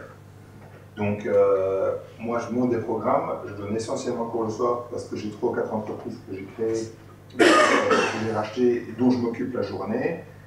Mais j'ai toujours été dans le schéma de dire, ben voilà, moi, j'aime bien de donner des cours. J'ai pris goût quand j'avais 24-25 ans, j'ai créé mon premier cours d'entrepreneuriat. Et la démarche a toujours été de dire, à 26-27 ans, je me suis dit, bon, ben voilà, soit je crée des boîtes, enfin, ou une ou moins, soit j'arrête de donner cours, j'arrête pas d'aller, sinon je vais dire aux gens, bah, tiens, prenez du risque, faites ça, mais je ne l'ai pas fait moi-même, donc je trouvais que c'était un peu facile. Bah, de toute façon, je savais bien que je voulais le faire depuis longtemps, donc je suis parti dans cette démarche-là, et donc de manière générale, je donne essentiellement des cours de choses que je pratique, Par exemple, voilà, la valorisation, je n'en fais pas tous les jours parce que je suis plutôt entrepreneur, donc je suis plutôt à m'occuper de mes activités. Et donc voilà, c'est le genre de thématique sur laquelle j'ai aucun problème à ce que des experts qui le font au quotidien interviennent parce que c'est beaucoup plus facile pour répondre à certaines de vos questions. Et donc on est parti dans ce schéma en formule plus ou moins club avec un nombre de participants qui est limité. On ne va jamais se retrouver à 60 par exemple. On a toujours parlé d'une taille en 15 à 20 personnes maximum. Comme ça nous permet d'avoir de l'échange. J'essaye aussi qu'il y ait des exercices pendant les cours, des exercices de réflexion, comme ça vous permet de vous connecter entre vous aussi, parce que le réseau c'est super important dans le rachat d'une entreprise, en création aussi, mais en rachat c'est vraiment très important. Vous venez peut-être d'un monde qui n'est pas le monde de la PME, et finalement des fois c'est un peu un microcosme. Et quand vous allez rentrer dedans, ce qui est super important, ne fût que pour identifier des opportunités, parce que toutes les opportunités d'acquisition d'entreprise ne se trouvent pas nécessairement sur les bases de données, que ce soit de la chambre ou autre. Et des fois, c'est rien que par du bouche à oreille, que si vous parlez autour de vous, dire ah, tiens, moi je suis intéressé à acheter une boîte ou pas. Que quelqu'un va peut-être vous dire ah, tiens, je connais quelqu'un, ou tiens, moi j'ai ma société, je pourrais être intéressé. Et ça, donc, c'est très important. Même si au départ, on se dit bah oui, mais je ne vais pas commencer à les dire ah, bah tiens, je veux acheter une boîte, ça fait un peu prétentieux, ou quoi que ce soit. Mais je pense que voilà, il faut pouvoir le faire, il faut rentrer dans cette démarche humblement et rentrer dans ce schéma de réseau à travers toute une série d'activités qui peuvent être organisées autour des PME finalement. Parce que vous voyez que peut-être que dans les modules de cours, vous avez dit au départ, mais comment est-ce qu'on identifie une cible, comment est-ce qu'on trouve une boîte, c'est pas évident, etc. Et comment est-ce qu'on voit s'il y a des opportunités ou pas. Et ça, peut-être Pascal pourra peut-être me le confirmer aussi. Quand on est dans ce milieu-là, enfin, ou dans ce monde-là, à la fin, le problème, c'est plus de... oui, on ne sait pas toutes les prendre, parce qu'on en voit partout, ou on nous en propose assez régulièrement. Ça arrive régulièrement, comme ça, en disant, tiens, cette boîte-là à prendre, ça ne t'intéresse pas, tiens, ce bâtiment-là à acheter, ça ne t'intéresse pas. Et il dit, ben non, pour l'instant, j'ai dit, non, c'est plus rien pendant 2 ans, parce que, voilà, parce que je n'ai pas le temps de tout faire, évidemment. Okay. Donc voilà, et donc la dynamique elle se fait dans ce sens-là. Donc je veux qu'il y ait du partage entre vous et aussi le fait que vous puissiez peut-être repartir du cours en vous disant tiens, j'ai rencontré des personnes intéressantes qui sont peut-être un peu complémentaires par rapport à ce que moi j'ai comme compétences, que je peux apporter à une entreprise. Ça peut peut-être être intéressant de faire un bout de réflexion, un bout de chemin ensemble à un moment. Voilà. Les associations, les partenariats sont possibles, ils sont parfois intéressants. Pascal n'a jamais eu l'occasion de le faire. Moi, pas tant que ça non plus jusqu'à présent, mais je le recherche de plus en plus. Parce que des fois, ça peut être très intéressant. Ne fût-ce que pour faire l'acquisition des fois de sociétés qui sont plus importantes. On n'a peut-être pas des fonds suffisants que pour aller acquérir une boîte de 2, 3, 4 ou 5 millions d'euros, mais peut-être qu'à plusieurs, c'est possible. Et donc, il faut pouvoir réfléchir par rapport à ça. Il y en a beaucoup qui viennent dans les modules de cours. Donc, quand je les ai créés il y a 5 ou 6 ans en Belgique, on était dans ce schéma-là et on a fait fort évoluer les programmes, mais maintenant on est quand même au 33e ou 34e club déjà. Donc ça fait déjà un paquet de personnes, on a entre 600 personnes formées dans ce domaine-là. Et il y a beaucoup de gens qui arrivent finalement dans les clubs en se disant ouais, moi je veux être mon propre patron, moi je pourrais décider, ras-le-bol, d'avoir quelqu'un au-dessus de moi et ainsi de suite. Et puis finalement, des fois à la fin des modules, ils se disent bah ouais, ok, ouais, je voulais absolument être seul au départ, mais bon finalement, même si on le fait à deux, pourquoi pas quoi, parce que voilà, ça peut être aussi une certaine complexité, c'est peut-être beaucoup de travail, on ne mesure peut-être pas toujours ce que ça peut représenter, mais ça reste une aventure magnifique. On le voit, chaque témoignage qu'on a, on a beaucoup en Belgique, parce que maintenant forcément, il y en a beaucoup que j'ai formés il y a 5 ans, qui ont repris des boîtes et qui reviennent témoigner maintenant des achats qu'ils ont fait, des boîtes qu'ils gèrent. Et voilà, ça reste unique quand on est... Pascal me disait tout à l'heure, quand j'ai fait un briefing avec lui avant de venir ici, il me disait, bah oui, moi je suis indépendant depuis toujours, et je me suis dit en même, bah oui, de toute façon, une fois qu'on est dans ce schéma-là et que ça tourne, bah, repasser dans l'autre schéma, c'est très compliqué. Et ça, je dirais que j'en ai eu au cours qui ont été indépendants et puis qui sont partis dans le schéma employé et reviennent en disant, moi j'avais envie de retrouver notre activité parce que quand vous avez goûté à ce plaisir, à cette envie, au fait à cette autonomie, c'est du travail, hein, comme tu l'as bien précisé, c'est sûr que c'est du travail, mais c'est pas pareil, quoi. Ça n'a rien à voir. Même si vous pensez que vous êtes opérationnel et productif à 100% aujourd'hui, demain, si vous êtes indépendant et que vous avez votre propre activité, vous vous rendrez compte que vous n'étiez productif qu'à hauteur de 60-70%, quoi. Et vous connaîtrez 100% à ce moment-là. Voilà, ça c'est vraiment incroyable comme la motivation, le fait de travailler pour son projet, ça nous transforme, c'est vraiment très excitant. Donc, on a vu, oui, je vais juste revenir sur Ups. Voilà, oui, ça va. Ups. Voilà. Alors, pourquoi 8 modules? Parce qu'on ne va pas en faire 20, et parce que 3 c'est trop peu.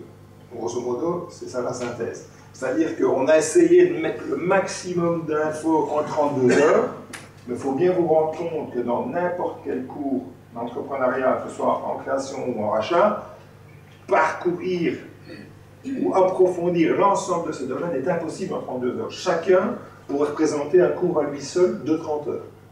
Et certains encore plus, sur le fiscal, le juridique, etc., nous n'en parlons même pas, si vous voulez vraiment arriver à maîtriser, en valorisation aussi. Donc, voilà, l'idée du programme, c'est vraiment de vous dire, vous devez devenir des managers de votre projet, parce que finalement, racheter une boîte, c'est un projet. Et donc, vous allez devenir gestionnaire de votre projet. Et au travers de ce projet, vous allez donc vous retrouver à devoir parcourir l'ensemble de ces étapes. Et en parcourant l'ensemble de ces étapes, vous allez devoir faire appel à des experts à ça à un moment donné, certainement. Mais il ne faut pas oublier que les experts sont experts dans leur domaine. Ils ne connaissent pas le business que vous allez racheter. Ils ne connaissent pas suffisamment le projet. Et donc vous devez absolument être la personne qui maîtrise le mieux l'ensemble des données. Mais je pense que c'est essentiel que vous connaissiez un petit peu de chacun des aspects pour pouvoir arriver à bien vous connecter avec l'expert qui va intervenir, pas dans les 8 domaines, pas sur les 8 thématiques, mais sur au moins 2 ou 3 des thématiques, et c'est des personnes dont vous aurez besoin quand vous allez monter vos projets.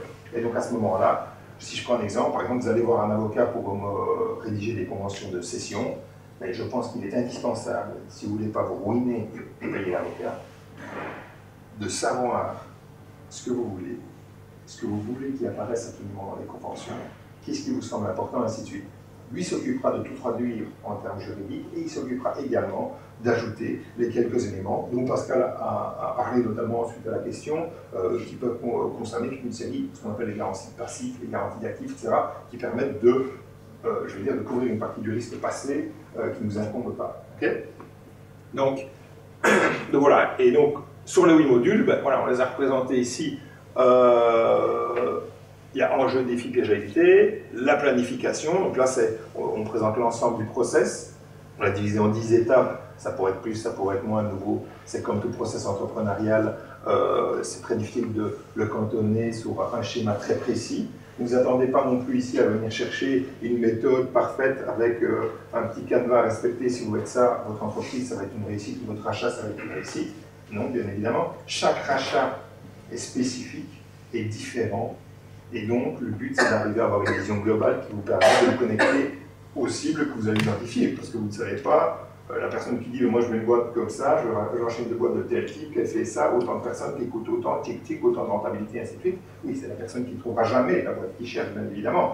Ce que nous disait tout à l'heure Pascal, je lui avais dit il y a 5 ans, un jour tu vendras des lapins nains et des poissons, il m'aurait peut-être dit, quand il est en train de refaire ses bâtiments, attends, tu vois une gueule ou quoi? Là je refais des bâtiments, les lapins nains et les poissons, oui j'en ai un ou deux à la maison et ça me suffit. Et dans la majorité des gens que j'ai eu l'occasion de rencontrer beaucoup et qui ont repris des boîtes, il y en a un paquet qui m'ont dit, purée, si on m'avait dit que j'allais faire ce business-là un jour, bah alors là je ne serais jamais imaginé. Et finalement, on se rend compte qu'il y a un paquet de business qui sont passionnants. Et ça, vous verrez, quand vous allez matcher un moment, vous allez voir des cibles, vous allez voir des sociétés. Et il y a un moment, ceux qui ont acheté disent toujours, il y a un moment, tu le sens. Tu te dis, ouais, celle-là, tu as un feeling quand tu es dedans. Le jour où tu vas la visiter, tu as un feeling, tu te dis, ouais, pourquoi pas. Et alors là, c'est là que tu pars sur l'aventure et que tu commences à parcourir tout le process dans le but de l'obtenir à un moment. C'est pas parce que genre là, tu te dis, ouais, c'est super sympa, que tu vas l'obtenir. Ça, après, il y a quand même toute une série d'étapes. Business plan, très important, on en parlera dans quelques instants un tout petit peu. La gestion des PME et du mouvement d'entreprise. Ouais, là, c'est vraiment, ben, voilà, en fonction de vos parcours professionnels que je ne connais pas, hein, mais si vous avez été habitué, si vous avez été salarié dans une plus grosse société, etc., ben, voilà, se retrouver dans le monde d'une PME et son mode de fonctionnement et sa réalité au quotidien, il y a quand même des différences. Il doit falloir attirer l'attention par rapport à ça, et aussi sur d'autres aspects par rapport à l'évolution du monde des entreprises à l'heure actuelle. Valorisation et financement du projet, super important. Pas le seul point, mais super important. Les aspects juridiques et fiscaux, qui deviennent indispensables au plus on avance dans le projet. Puis alors, tout ce qui est négociation et prise de leadership. Vous verrez que dans le programme, ici je parle de prise de leadership, dans les enjeux et défis que j'ai invités, on parle on parle de cette notion d'humain qui intervient finalement. Pourquoi? Parce qu'une PME, c'est quand même, l'humain a vraiment énormément d'importance. Il ne faut pas oublier que dans une PME, votre job, il dépend plus des gens qui sont en dessous de vous, des gens qui seraient au-dessus de vous, parce qu'il n'y en a pas. Quand vous êtes patron de votre propre boîte, vous dépendez. D'accord, certains patrons disent, ouais mais bon, mon personnel il est double grâce à moi. Oui, mais toi aussi, c'est grâce à eux. Donc ça, il ne faut pas l'oublier. Alors dans les plus grosses structures, c'est différent. Je ne dis pas que ce n'est pas la même réalité, si on prend au sens le plus strict, oui. Mais là, le lien, il est nettement plus fort et il se ressent de manière beaucoup plus importante. Et donc c'est pour ça qu'il y a certains paramètres humains qui interviennent. Dans toutes les formations, on a souvent l'habitude de voir dans les formations en rachat, etc., beaucoup de techniques, valoriser, faire des bons contrats et ainsi de suite. C'est bien, mais voilà, comme je dis toujours, pour moi, vous allez arriver ici, et que ce sera le module 8, où on va vous parler des 100 jours après la reprise et de la relation avec le cédant, ben, finalement, c'est pour moi un élément essentiel, parce que tout le monde va se dire, ah bah oui, je vais acheter une société, etc. Vous allez travailler dessus, ça prend du temps. Donc il faut du temps pour y arriver, on va s'en rendre compte. Et vous allez vous retrouver quelques mois après, vous signez, vous avez votre boîte, et vous dites, waouh, voilà, c'est Saint-Nicolas, j'ai ma boîte, c'est bon, quoi. Votre projet est terminé. Ah ouais, mais non, là vous venez de finir le tour de chauffe, quoi. Le grand prix, c'est maintenant qu'il commence. Et c'est seulement quand vous avez signé que vous êtes à full risque. Avant, vous êtes à risque zéro. Vous faites que jouer finalement pour avoir votre entreprise. Le jour où vous signez, paf, c'est parti, quoi. Là, vous passez à plein risque. Et là, il ne faut pas que vous arriviez épuisé juste avant de racheter votre boîte.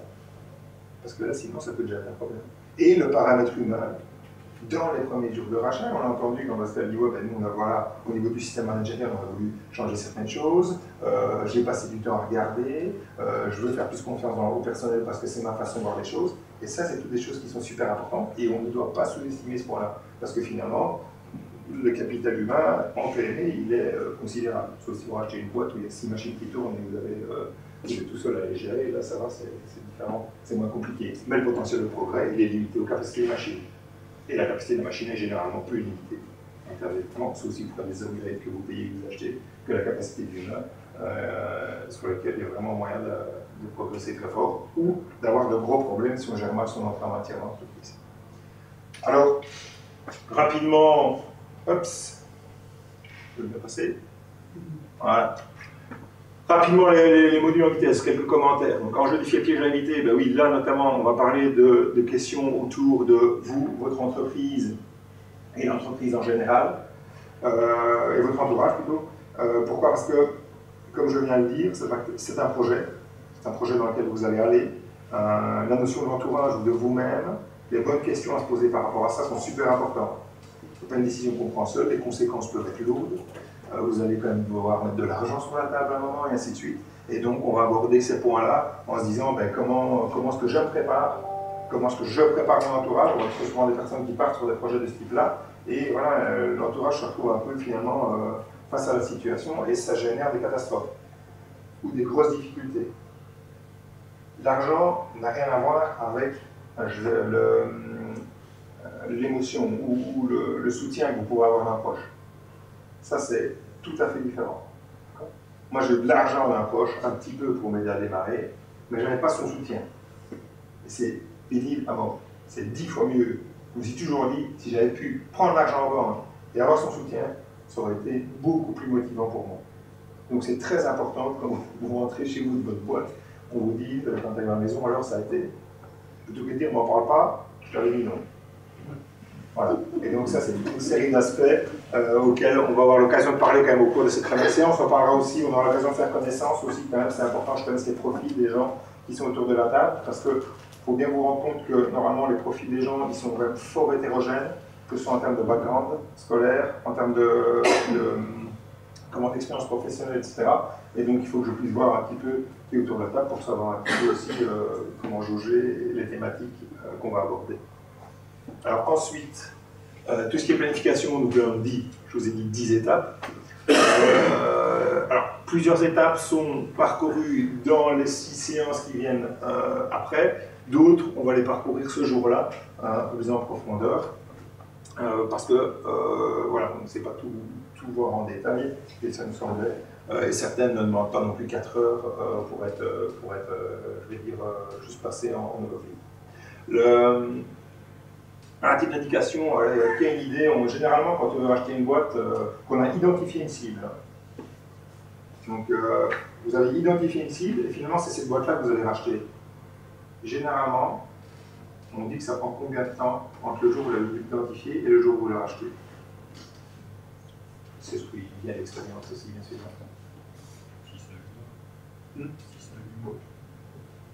6-18, on dit souvent. De 6 à 18 mois. Donc, entre le jour où vous allez voir, vous tombez sur la prise, et au final, ce sera celle-là que vous allez racheter, ça peut prendre 18 mois pour que tout soit fait. Et on vous expliquera pourquoi, etc. Donc, c'est quelque chose qui peut prendre du temps. Ça peut aller beaucoup plus vite, hein, parce que les Valérie, ils ont fait 6-18 semaines. Et voilà, mais généralement, c'est plutôt 6-18 mois. Donc, voilà, les temps, les beaucoup plus rapides, c'est beaucoup plus rare. Et comme le beaucoup plus long, c'est plus rare aussi.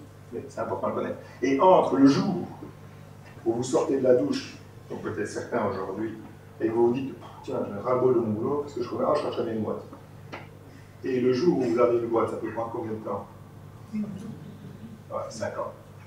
C'est plus, ça peut être moins, peu importe. Mais en tout cas, il y a avant déjà sa préparation, identifier une boîte, tomber sur une qui nous être la personne qui va l'acquérir, parce que vous êtes plusieurs sur la balle peut-être, ben, ça peut prendre un certain temps. Et il peut y avoir des coups dans l'eau.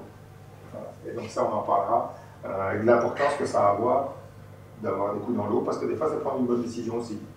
Hein, j'ai connu quand même plusieurs cas où les gens, ils voulaient la boîte absolument. Ils voulaient tellement plus faire ce qu'ils faisaient qu'ils voulaient une boîte. Quoi. Ils l'ont racheté, oui, mais bon, ils sont pas allés. Pourquoi? Parce qu'ils l'ont acheté trop cher, parce que, voilà, ils n'ont pas pris, comme tu disais Pascal tout à l'heure, non, tu regardes, ton business plan, ça ne va pas, ben tu ne prends pas. Et pas ton problème de la démarche entrepreneuriale. Et c'est valable pour tout entrepreneur. Je suis sûr que Pascal a encore le même problème que celui que j'ai encore aujourd'hui aussi. C'est des fois, tu vois un truc, tu en as quand même envie. Et il faut quelque chose qui te permette par moment, soit de l'expérience, soit tu vas faire un mois qui va te dire, ben non, l'avantage quand tu as d'autres projets en parallèle de quoi, ou ici c'était peut-être le rôle de Valérie, hein, de lui dire de temps en temps, eh oh, tu ne crois pas que là c'est un peu risqué, parce qu'elle disait pas, oui, non, je crois que c'est peut-être jouable. Oui, mais à un moment, on regarde les chiffres. Donc, ça, c'est tout ce qui est planning. Ensuite, tout ce qui est business plan, ben là, c'est comme Pascal disait, c'est le futur, quoi. Surtout, alors c'est une grosse différence par rapport à la création. L'avantage en création par rapport au business plan notamment, c'est comme vous ne savez pas du tout, hein, vous n'avez rien comme base en termes de chiffres et autres ou d'activités, ben vous partez de zéro. Mais généralement, si vous le faites convenablement, vous faites une bonne analyse, elle est relativement complète. En rachat, le problème, c'est que il y en a qui disent, ok, bah, de toute façon ça tourne déjà, donc business plan, je fais pareil, copier-coller. Oui, mais est-ce que le business model est encore valable? Est-ce que le type ils vont pas parce que ça va de moins en moins bien? Est-ce que c'est encore tenable, même si c'est une société familiale, même si elle a 100 ans, etc. C'est pas pour ça que le business model qui est en place est toujours viable. Donc il faut se poser des questions par rapport à ça. Et souvent, on a la fâcheuse tendance en rachat de ne pas se poser assez de questions sur le marché, l'état du marché. Parce qu'on considère que c'est un acquis, qu'il est là, et donc on ne doit plus se poser des grosses questions par rapport à ça. Or, c'est un avantage considérable parce que vous allez rentrer souvent dans un business que vous ne connaissez pas. Et quand vous serez rentré dedans, vous n'aurez plus le temps. Hein, tu as dit, Pascal, tu as dit tantôt, oui, non, ça, les primes que je peux obtenir, etc., je n'ai pas encore le temps de m'occuper parce que j'ai passé énormément de temps pour dans l'activité pour la compenser. Et ça, c'est la réalité. Ça va être vous allez plonger dedans, vous n'aurez plus le temps. Tout le temps que vous avez avant la signature, c'est du temps, c'est du gain pour vous. C'est du gain pour après. Et ça, c'est le business plan notamment. Bien se dire comment est-ce que ça pourra aller, pour se poser les bonnes questions, c'est un gros avantage pour après. Okay. Alors, la gestion des PME et les nouveaux modes d'entreprise. Donc là, je vous l'ai dit, ben, ça c'est une grosse différence entre une PME ou une grande entreprise, on en parlera. La PME au quotidien, c'est la réalité du quotidien en PME, et tout dépend de la taille que vous allez prendre, hein, la taille de la boîte. Bon, si une boîte de 100 personnes, tant mieux, et vous aurez beaucoup plus facile à avoir qu'une seule personne qui peut s'occuper d'une seule tâche. Si c'est une boîte de 5 à 10 personnes, ben, vous allez vous rendre compte qu'il y a des tâches et on ne coupe pas, quoi. Même si normalement, il y a des gens payés pour ça, ben, là c'est pas pareil, quoi. Et tout simplement parce que, je me souviens encore de ma femme qui me disait, on a tous les deux été responsables dans des grosses sociétés, de filiales ou autres, et qui me disaient, moi, quand j'avais la clé, etc., non, mais non, ça tu sous-traites, ouais, c'est ça, ouais, mais pour sous-traiter, pour la thune. Hein. Et donc voilà, il n'y a rien à faire, quoi. Tu sous-traites, c'est bien gentil, mais quand tu n'as pas l'argent pour le payer, tu fais toi-même, quoi. Quand tu es au PME, c'est pas allô, oui, je dois le desk pour un problème informatique ou quoi, tu chipotes un peu avant pour essayer de le trouver, parce que quand tu sais que c'est 65, c'est pas de l'heure, tu te dis, ah bah, et quand même, ça peut vite aller très très vite, quoi. Et donc, tu essaies de faire, tout dépend de la taille de la structure, tout dépend du volume d'affaires que vous avez, et donc en fonction de ça, vous verrez que 100 € peut être très important, ou 1000 € ou plus en fonction de vos capacités. Alors la gestion des PME aussi, c'est l'approche stratégique, et c'est aussi notamment ce que vous pouvez apporter. Vous avez été habitué, notamment si vous avez été dans une plus grosse structure, peut-être vous avez été habitué à certains outils qui restent intéressants pour la PME, qui sont plutôt absents de la PME aujourd'hui. Donc si vous avez été habitué à travailler avec des procédures qui ont été mises en place, avec des organisations bien définies, et ainsi de suite, c'est pas complètement inutile pour la PME. Parce que dans la PME, il y a beaucoup de PME au jour d'aujourd'hui qui manquent de ces outils, que ce soit l'informatique, de structuration, de vision long terme, et ainsi de suite, qu'on peut retrouver plus dans les plus grosses structures. Et donc ça, c'est des notions, parfois, même si vous avez eu l'habitude de fonctionner avec, c'est quelque chose que vous pouvez apporter dans la PME que vous allez racheter. Les nouveaux modes d'entreprise, ça, c'est vraiment le fait que je considère que le système économique évolue de manière considérable, et ça va encore évoluer de manière plus importante dans les années à venir. Et il ne faudrait pas se dire, oh, ben tiens, je vais racheter une entreprise, et puis après, lui, la boîte, on a autant de chiffre d'affaires, ça rapporte autant, je la rachète, voilà, une fois qu'on l'a racheté, plus qu'à la payer, puis tranquille, j'avance sur ma vague, tranquille, quoi. Donc, il faut voir se remettre en question et anticiper ce qui pourra arriver à l'avenir. Et donc ça, c'est pour ça que je vais vous parler de ces éléments-là. Ensuite, alors, valorisation. Alors, valorisation, ça c'est toujours, tous ceux qui veulent racheter une boîte, souvent, c'est valo. Ils pensent, ah bah oui, mais non, moi je fais un cours de valo, puis je rachète une boîte. Oui, mais non, ça c'est le détail de la valo.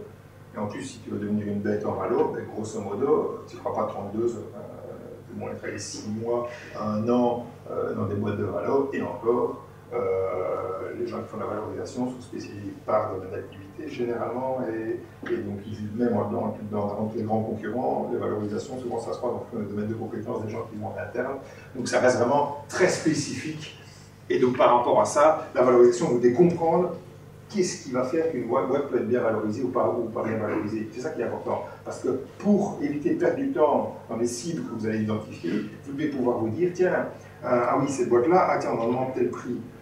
Oui, est-ce que ça me semble crédible ou pas crédible?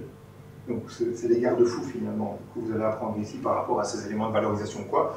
Vous aurez des formules, hein, on vous en parlera certainement, mais voilà, c'est impossible de tout intégrer, bien sûr en 3 heures ou en 4 heures. Donc, mais au moins ça vous peut rentrer un petit peu plus clair. On parle aussi du financement du projet. Le financement est un point beaucoup plus important en rachat qu'en création. Pourquoi? Parce que généralement, il arrive très souvent qu'il y ait des partenaires extérieurs qui rentrent dans le financement du projet.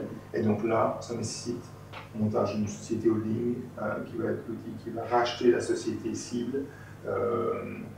Et donc c'est un schéma qui est très souvent utilisé dans le cadre du financement des projets. Et donc par rapport à ça, c'est le recours aux banques ou à des personnes tierces qui peuvent vous aider. Comment est-ce que c'est là la mise de fonds propres qu'on considère toujours dans le cadre du rachat d'une boîte, au minimum? Qu'est-ce qu'une banque va vous demander, au minimum, en pourcentage? Ouais, 20-40 aussi. Donc c'est entre 20 et 40% de cash souvent. Non? Et généralement, les banques ne vont pas au-dessus de 50. Donc le trou, il faut trouver des solutions. Et donc ça, c'est des choses dont on parlera au cours de cette séance-là. Les aspects juridiques et fiscaux, ben, super importants, parce qu'à un moment, vous en aurez besoin. C'est le genre d'expert auquel vous devrez faire appel aussi pour rédiger les conventions de section, pour vous accompagner sur les montages des sociétés peut-être à organiser. Voilà. Ça représente un coût, ces experts-là, et tous les experts dans un process, oui, ça représente un coût non négligeable. Alors, dit combien généralement est-ce qu'il faut compter? Combien est-ce que ça va coûter le fait de racheter une boîte en expert, en fait toutes les démarches? En argent. Juste la partie temps, là, je n'en parle beaucoup. Mais la partie argent, on dit souvent 15-25. Entre 15 et 25 000 euros. Si on le gère bien. Il y a moyen d'arriver en dessous, si on le gère très bien. Et il y a moyen d'aller au-dessus, si on le gère bien, ou si c'est une plus grosse société, ou si on a besoin de beaucoup plus d'expertise, ainsi de suite. Mais donc ça veut dire quoi? Comme on a dit qu'il fallait grosso modo qu'on ait un effet de levier de 1 à 5, hein, qu'on doit mettre entre 20 et 30%, ou 20 et 40, c'est-à-dire que ces 25 000 là, c'est même pas 225 000 euros, grosso modo, moins important que vous pourrez racheter. Ça, il ne faut pas l'oublier. Chaque argent que tu dépenses, tu le multiplies par 5 pour savoir la valeur de la boîte à laquelle tu pourras avoir accès. Voilà. Ensuite, négo et prise du leadership. Bon, voilà, ça je vous l'ai dit, c'est un peu les aspects humains, c'est l'importance des premiers jours, marquer les premiers points quand on rentre dans la boîte, ça se prépare. Voilà, il y a vraiment, en fonction de la culture de la boîte, de la manière dont elle fonctionne, on parlera de ces éléments-là, des valeurs de la personne qui fait du cédant, de vos valeurs à vous, de savoir quel rythme va venir derrière. Donc là, il y a toute une série d'éléments auxquels il faut prêter attention pour que la boîte puisse tourner rapidement. Si vous arrivez et que dès votre présentation, vous faites mauvaise impression, ben, directement, c'est des points que vous perdez. Et c'est vraiment lié à la confiance. Et donc c'est beaucoup plus facile de perdre la confiance que de la gagner. La perte, on la perd très vite, on la gagne toujours avec, en beaucoup plus de temps, bien évidemment. Et si c'est la même chose, si ce n'est que là, ben, si une personne a décidé d'avoir confiance en vous et que ça prend un certain temps, ça peut avoir des conséquences financières significatives. La négociation, c'est tout au long du process, donc ça on aura l'occasion d'en parler. C'est pas juste un jour où on se dit, ah, tiens, aujourd'hui on va négocier pendant 2 heures sur l'ensemble des points. Vous verrez que c'est un peu plus complexe que ça, c'est un processus itératif finalement, on vient, on y revient, on négocie, on repart, et ainsi de suite. Mais c'est très important, forcément, c'était des éléments de négociation. Maintenant, vous n'allez pas avoir des techniques précises de négociation ici, c'est plus de comprendre comment ça fonctionne et ça correspond à quoi finalement la négociation en rachat d'entreprise. Et puis après, on arrivera sur les 100 jours après la reprise et la relation avec le cédant. Donc ça, c'est tout l'après. Comment vous préparez pour les 3 premiers mois de votre reprise. Et aussi la relation avec le cédant. Alors généralement, ici, Pascal, je ne vais pas poser la question, le cédant a travaillé avec vous ou pas du tout? Non, non, pas du tout. Non. Voilà. Par contre, bon, quand on a besoin de questions, il a répondu aux questions. Voilà, généralement, dans beaucoup de sociétés, on dit que la cohabitation, elle dure combien de temps? 3 mois. Ouais. Maximum 6 mois. C'est rare quand ça tient plus de 6 mois. On voit souvent aussi des situations où... Pardon? Ça dépend, hein, je connais des situations où il y en a, ils sont là depuis 2 ans et ça continue, et voilà. Mais c'est plus rare. De manière générale, c'est évident que la personne qui avait la boîte ou qui l'a créée, quoi que ce soit, vous arrivez, vous avez d'autres idées, et ainsi de suite, bah oui, la confrontation, c'est pas toujours évident, si ce n'est que c'est le patron, on se dit théoriquement, c'est plus le patron, donc il ne veut plus la même chose. Enfin, donc voilà, c'est tout un truc. Bon, on va dire, oui, on est en tout cas 2-3 mois. Et parfois, c'est indispensable, ces 2-3 mois, même souvent. Hein. Alors, ça dépend de l'expérience que vous avez. Ici, sur du fonds commercial, Pascal et Valérie en avait déjà, donc ça, c'est déjà un fameux avantage. Pour rentrer dans une boîte, il ne faut pas oublier que la boîte, alors on posait la question tout à l'heure, ah, vous l'avez vu le mois avant. Ça n'arrive. C'est pas impossible. Mais c'est excessivement rare de pouvoir aller dans la boîte et l'avoir fonctionné avant. C'est très, très rare. Voilà. Donc généralement, vous arrivez un jour, ah ben voilà, la boîte est là, vous l'avez 6 jours avant, et vous arrivez le matin, ben voilà, vous êtes au moment. Et donc voilà, donc ça c'est vraiment. Et ce jour-là, des fois, avoir le cédant à ses côtés, c'est quand même vachement sympa. Ne fût-ce que l'avoir pendant l'heure, déjà plus importante, l'heure où il va vous présenter. Quoi. Parce que si en plus il n'est pas là pour vous présenter, ben déjà on parle déjà du leadership, ça commence bien. Quoi. Donc voilà, c'est toute une série d'éléments. Donc les 100 jours après la prise et la relation avec le cédant. Bien, voilà, je crois qu'au niveau des modules, je vous ai fait un topo de l'ensemble du programme. Et donc maintenant, on a à votre disposition. S'il y a des questions concernant le programme ou autre, on vous répondra volontiers. Oui, sur les séances, c'est quoi le créneau horaire? 18-22. 18-22, il y a généralement toujours un break d'une demi-heure.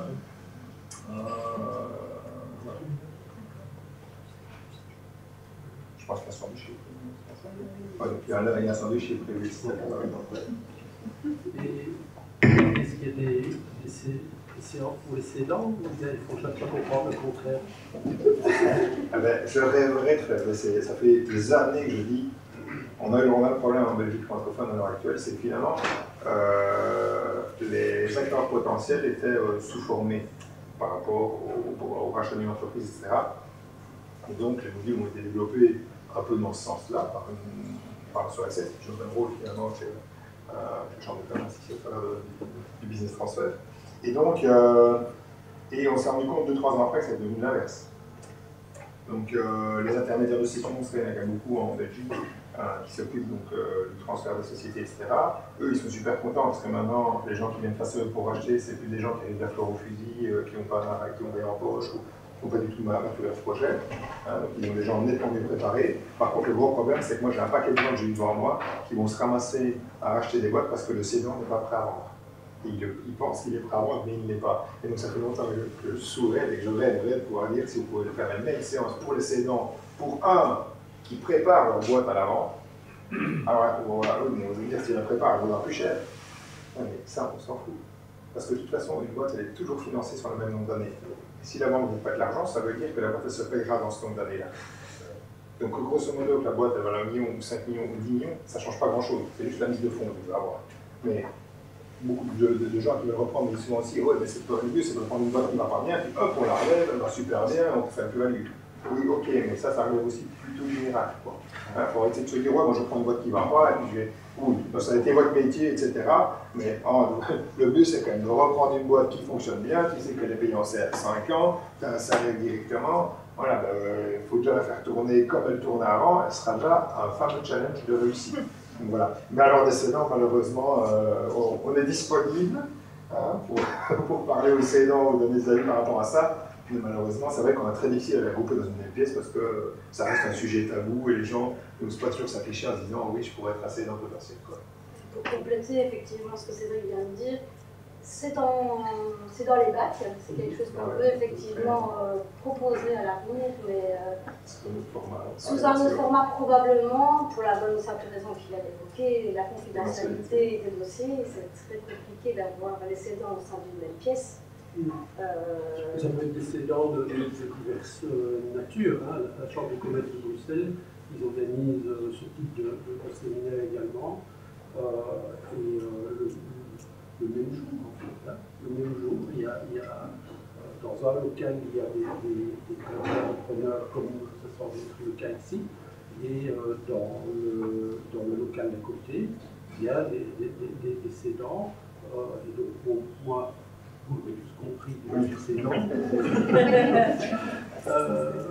Le jour où moi je suis allé à 2-3 séminaires, on est allé ensemble, 2-3 séminaires organisés par la Chambre de commerce de Bruxelles, et il y avait divers cédants. Bon, moi je suis dans le monde de la traduction. Il y avait, je me souviens, un monsieur qui vendait des machines, des aimants industriels, donc ces énormes aimants qui transportent des masses, des tonnes de métaux dans bateaux à conteneurs, sur le quai, etc. Bien Joe, dans James Bond. Il y avait une dame, je pense qu'elle avait une il y avait une société de taxi. Vraiment, mais ils ne vous connectent pas ensemble, c'est deux mondes. Non, c'est-à-dire qu'ils essaient effectivement, au fil des séminaires, de mettre en relation des cédants et des candidats repreneurs selon les affinités de chacun.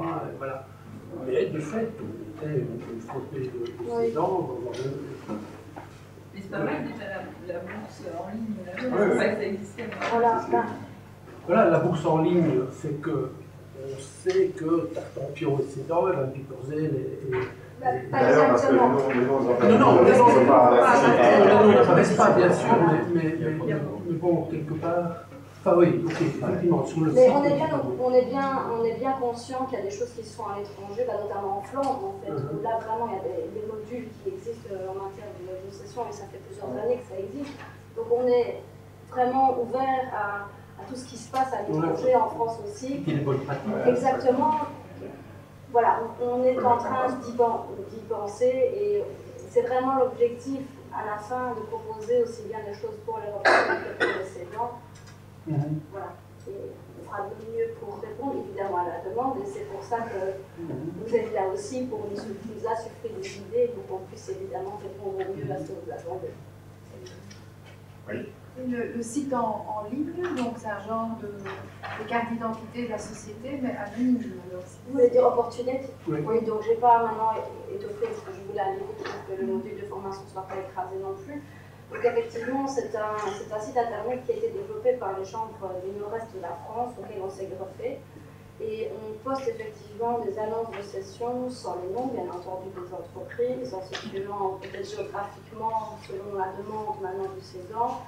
Et effectivement, c'est une carte d'identité de l'entreprise et les désidératas que vous auriez en matière de profil ou une tranche de prix que vous aurez souhaité aussi dégager de la session de cette entreprise-là. Donc c'est une opportunité supplémentaire que, effectivement, que simplement être dans une base de données qu'on proposerait maintenant. Ça dépend du profil de l'entreprise. Je ne le propose pas à tout le monde non plus. Si on est une Luxembourg dans un domaine d'activité, on sera très vite identifiable. Il y a des personnes qui ne le souhaitent évidemment pas.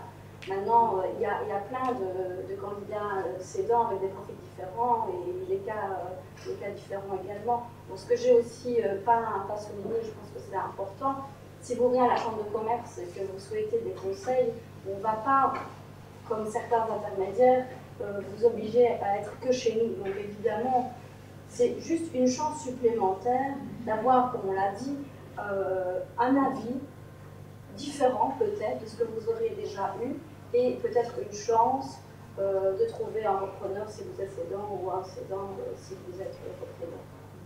C'est une chance supplémentaire qui est gratuite. Donc je pense qu'à l'heure actuelle, c'est-à-dire de la guerre, il faut en profiter.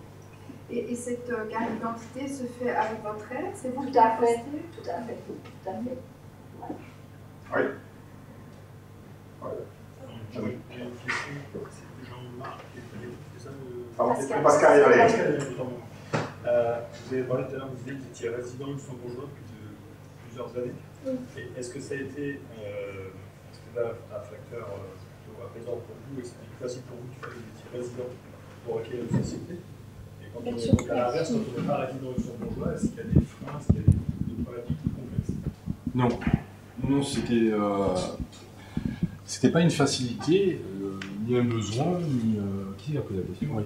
Non, tout d'abord, ça a été un choix de vie, de venir au Luxembourg, mais vous pouvez très bien acquérir une société au Luxembourg en étant français, belge, anglais, ça n'a aucune importance. Plus facile sur place. Disons que c'est plus facile sur place, dans tous les cas de figure, vous ne pouvez pas acheter par téléphone ou par internet. Hein. Donc, non mais c'est important. Que ce soit un rachat ou une création, il faut venir sur place pour voir où est l'entreprise quand vous êtes mis en relation qui est existante, ou il faut venir sur place pour savoir où vous allez implanter votre entreprise. Ah, c'est... Oui, ah non, mais ça c'est une chose, c'est que vous ne pouvez pas travailler, oui c'est ça, tout dépend de l'activité, mais l'activité que vous allez exercer, vous ne pouvez pas exercer une activité si vous n'êtes pas au grand boucher. Notre activité à nous, c'est pour ça que je répète bien la chose, c'est atypique, hein, c'est pour ça qu'on ne prenait pas l'exemple sur ce que nous on a fait. Mais c'est vrai qu'il y a une très grosse gestion derrière, on voit que la face de l'iceberg qui est immergée, c'est ça qu'on voit, je cherche le terme, mais après il faut voir ce qui se passe derrière. Donc c'est sûr que être sur place, en création c'est une obligation, en rachat c'est pas pareil. Mais vous n'habitiez pas déjà sur place? Si, j'habite ici. Je vous ai dit, ça fait 2 ans et demi qu'on est résident luxembourgeois, et ça fait 2 ans et demi qu'on habite à Luxembourg. On redescend en vacances de temps en temps voir nos enfants, nos parents, mais bon là, état dans toutes mes sociétés, mais sinon, non, on habitait ici. C'est pour ça qu'en étant résident luxembourgeois, nous avons droit à l'aide étatique. J'ai une question pour l'aide étatique. Vous avez fait une création de société, vous avez repris le fonds de commerce, vous avez créé une société pour avoir les aides ou en reprise, vous avez... Non, vous avez le droit à... Alors, L'aide étatique vient, en théorie, il y a deux solutions. Soit vous la devancez, vous faites d'abord votre dossier en même temps que vous achetez, et donc vous avez un certain pourcentage que vous avez à l'acquisition de la société, soit comme nous on l'a fait après avoir fait l'acquisition. Bon, ça a été tellement vite qu'on n'a pas eu le temps de préparer. D'habitude, on prépare toujours les choses. Et donc là, le pourcentage est moindre. Mais bon, c'est, si je peux dire, entre 25 et 30% de la valeur de l'acquisition. Il y a vous récupérez 25 à 30% de ce que vous avez investi à l'achat. Oui, c'est ça. Oui. Voilà. Et vous avez racheté le fonds de commerce et la société. J'ai racheté la société qui possédait le fonds de commerce. Je n'ai pas racheté le fonds de commerce. Moi, j'ai racheté des parts de société qui sont dont est la propriété du fonds de commerce. Non, les aides étatiques ne sont pas spécifiques à la reprise d'entreprise. Donc, il n'y a pas, si vous voulez, quelque chose qui est spécifique. Parce qu'on a souvent la question en tant que jeune créateur ou en tant que repreneur. Spécifiquement, il n'y a rien, si vous voulez. Donc, il y a les mêmes aides en création qu'en reprise. D'accord. Voilà. On a une équipe de toute façon ici qui peut épauler au niveau des questions en matière il y a des temps pour introduire cette demande. Parce qu'on a déjà une entreprise en fait. On a fait la reprise, on a fait. On peut en discuter par la suite, effectivement. Maintenant, pour répondre aussi, pour revenir à la question de monsieur, au niveau du droit d'établissement, on n'impose rien au niveau d'une résidence luxembourgeoise. Maintenant, effectivement, pour obtenir l'autorisation d'établissement, il faut quand même être à un certain nombre de kilomètres, pas très loin des frontières, pour assurer un daily management, comme on dit. Donc, effectivement, à ce niveau-là, on a déjà réduit. Ça j'ai bien compris les souligner. Je ne doutais pas de la chose, ce qui me paraît normal. Simplement, c'est que je sais par expérience que quand on est, par exemple, comme nous, Français, qu'on veut acheter une entreprise au Luxembourg, pour les hypothèques bancaires sont à main. Il peut y avoir une banque au Luxembourg, on dit mais on ne peut pas prendre l'hypothèque en France, on peut tout à fait. et les banques françaises disent nous, on ne peut pas le Luxembourg. Donc il y a un effectivement, au niveau du financement, c'est assez compliqué à ce niveau-là. Mais c'est assez compliqué à ce niveau-là, et c'est d'où ma question sur la résidence luxembourgeoise, qui je pense est quelque part est une aide du fait que vous êtes déjà un résident luxembourgeois. Pour l'aide des banques, c'est plus simple pour eux. Voilà, c'est ça. Non, pas du tout. Non. Au niveau des banques, non. Non, que vous soyez résident ou pas, dans tous les cas de figure, le cas est simple. Vous achetez au Luxembourg, vous êtes financé par les banques luxembourgeoises, vous devez apporter vos avoirs et vos garanties à Luxembourg. Au Luxembourg. Ça, j'en suis formel. C'est ça. Voilà. C'est ce que monsieur dit. Ah voilà, c'est ça. Tout à fait. Ah oui, c'est... non, c'est... Parce que vous disiez que c'était compliqué.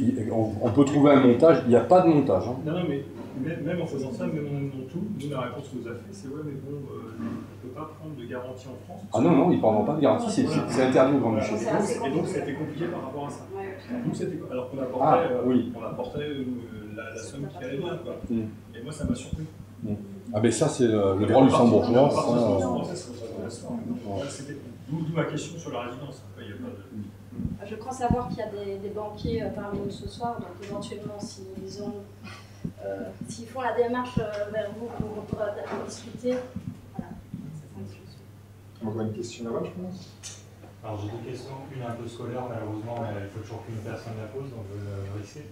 Par rapport au choix des modules, selon le parcours qu'on a ou les formations, est-ce qu'il est possible, envisageable de faire ça à la carte, même si je pense qu'il y a des méthodes flexibles. Et une question plus intéressante, comme ça je termine, au repreneur de Josie, j'allais dire Josie Bartel, enfin. Josie Bartel, c'était un ancien championnat. Exactement. Oui. Les 100 premiers jours, comment ça s'est passé pour des entrepreneurs français de travailler éventuellement avec des employés luxembourgeois ou des gens qui ont été habitués à travailler dans une entreprise familiale luxembourgeoise? Comment est-ce que vous avez géré ça au niveau leadership et tout? Mais d'abord, la réponse. Alors le problème de venir à la carte, c'est je pense que c'est un peu pour le groupe aussi. Je crois que c'est mieux, étant donné qu'on est dans un schéma où on va pouvoir travailler ensemble, échanger, peut-être et ainsi de suite.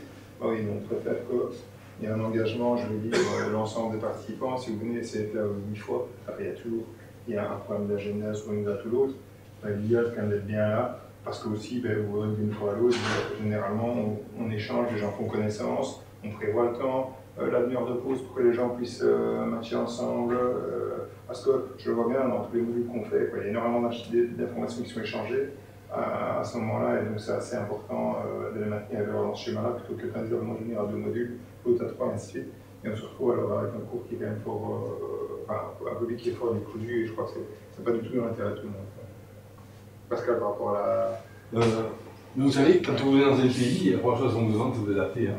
Donc, même si on garde comment ça s'appelle, le son chantant de la Méditerranée, il faut quand même se fonder dans le paysage, comme on dit, quoi. Donc, se fondre. Oui, excusez-moi, oui, se fondre dans le paysage.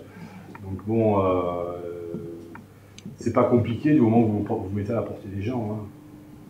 Être patron, on n'est pas différent des gens, on n'est pas différent des autres. Hein. Donc non. Ah oui, nous vraiment, ça a été... Bon, au début, quand on reprend une entreprise, bon, il y a le choc de la première heure, parce que c'est pour ça que du moment où on a signé le protocole, et quand on est devenu propriétaire, un certain laps de temps s'est passé, mais j'ai demandé à l'ancien propriétaire de ne rien dire, parce que je ne voulais pas que les personnes qui allaient travailler avec moi, pendant 3 semaines, se disent qu'est-ce qui va arriver, et notre job, et non. Donc la première chose que j'ai fait avec Valérie, c'est qu'on a rassuré les gens en leur disant on ne va rien changer, même s'il y a beaucoup de choses qui ont changé, hein, comme j'expliquais au niveau des cartes blanches, au niveau de leur façon de travailler, mais sinon au niveau des personnes en elles-mêmes, non, nous on est humains, quoi. Bon, on sait que ça a été dur pour eux parce qu'ils ont l'ancienneté de cette entreprise, mais il faut s'adapter aux gens. Voilà, c'est ça être manager. Hein. Ça a été un peu compliqué parce que ce que j'ai compris, vous n'avez pas eu de salarié avant dans d'autres sociétés. Si, j'ai eu. Au début, quand j'étais ingénieur, j'ai eu jusqu'à 5 salariés. Bon, après, on va dire que les aléas de la vie ont fait que je me suis retrouvé tout seul. Il y en a qui sont partis, il y en a que j'ai aidé à monter leur société. Et grosso modo, tout seul, je gérais à peu près 2-3 millions d'euros de chiffre d'affaires. Quand j'étais en ingénierie, je faisais à 2-3 millions d'euros de chiffre d'affaires. Et là, vous avez combien de salariés? Là, on est en tout dans la société, on est 5. Avec mon épouse, on est 5. D'autres questions? Oui, voilà. J'ai une question. On dit souvent que Luxembourg, une des grosses problématiques, justement, c'est d'avoir affaire à cette mentalité qu'ont certains luxembourgeois. Je suis luxembourgeoise, et qui les pousse, au bout d'un moment, à ne pas trop aimer travailler pour des PME, mais préférer des plus grosses structures, voire des postes étatiques. Et ça, c'est une réalité dans l'économie. Quand on a affaire à des ingénieurs, on a toujours l'impression qu'on va les perdre parce qu'ils vont essayer d'aller à l'État ou dans une grosse structure. Comment ça se passe pour vous dans une toute petite PME comme ça? C'est spécifique, le cas est spécifique par rapport au nôtre, hein, parce que on va dire que les niveaux de spécification n'ont absolument rien à voir. Hein. Donc, on n'a pas trop de concurrence dans l'animalerie, donc ils ne vont pas pouvoir. Un spécialiste en accord étudié ne va pas pouvoir accéder à un poste. Il va rester en fait dans cette branche-là. Ouais, et puis bon, moi j'en reviens toujours à la première question, la phrase que j'ai évoquée, le bien-être dans la société. Plus la société est grande, plus c'est difficile. Moi j'estime que plus la société est petite, plus c'est facile. Sinon vous avez raté votre rôle de patron. Hein. Alors, un patron, c'est pas un tyran. Hein. Vous voyez ce que je veux dire? Non, mais c'est souvent on découvre. Moi je l'ai vécu en France, parce que moi des patrons j'en connais. Mais bon. Moi, j'ai une méthode de travail, je ne la changerai pas, quoi. Moi, j'ai de l'estime pour les gens avec qui je travaille. Après, je ne dis pas que la vie est un long fleuve tranquille, qu'on s'accroche avec personne. Tout le monde a des ennemis. Hein. Moi, il y en a qui me disent qu'il n'y a pas d'ennemis. Mais bon, la vie, elle est comme ça, quoi. Il faut savoir dialoguer avec les gens.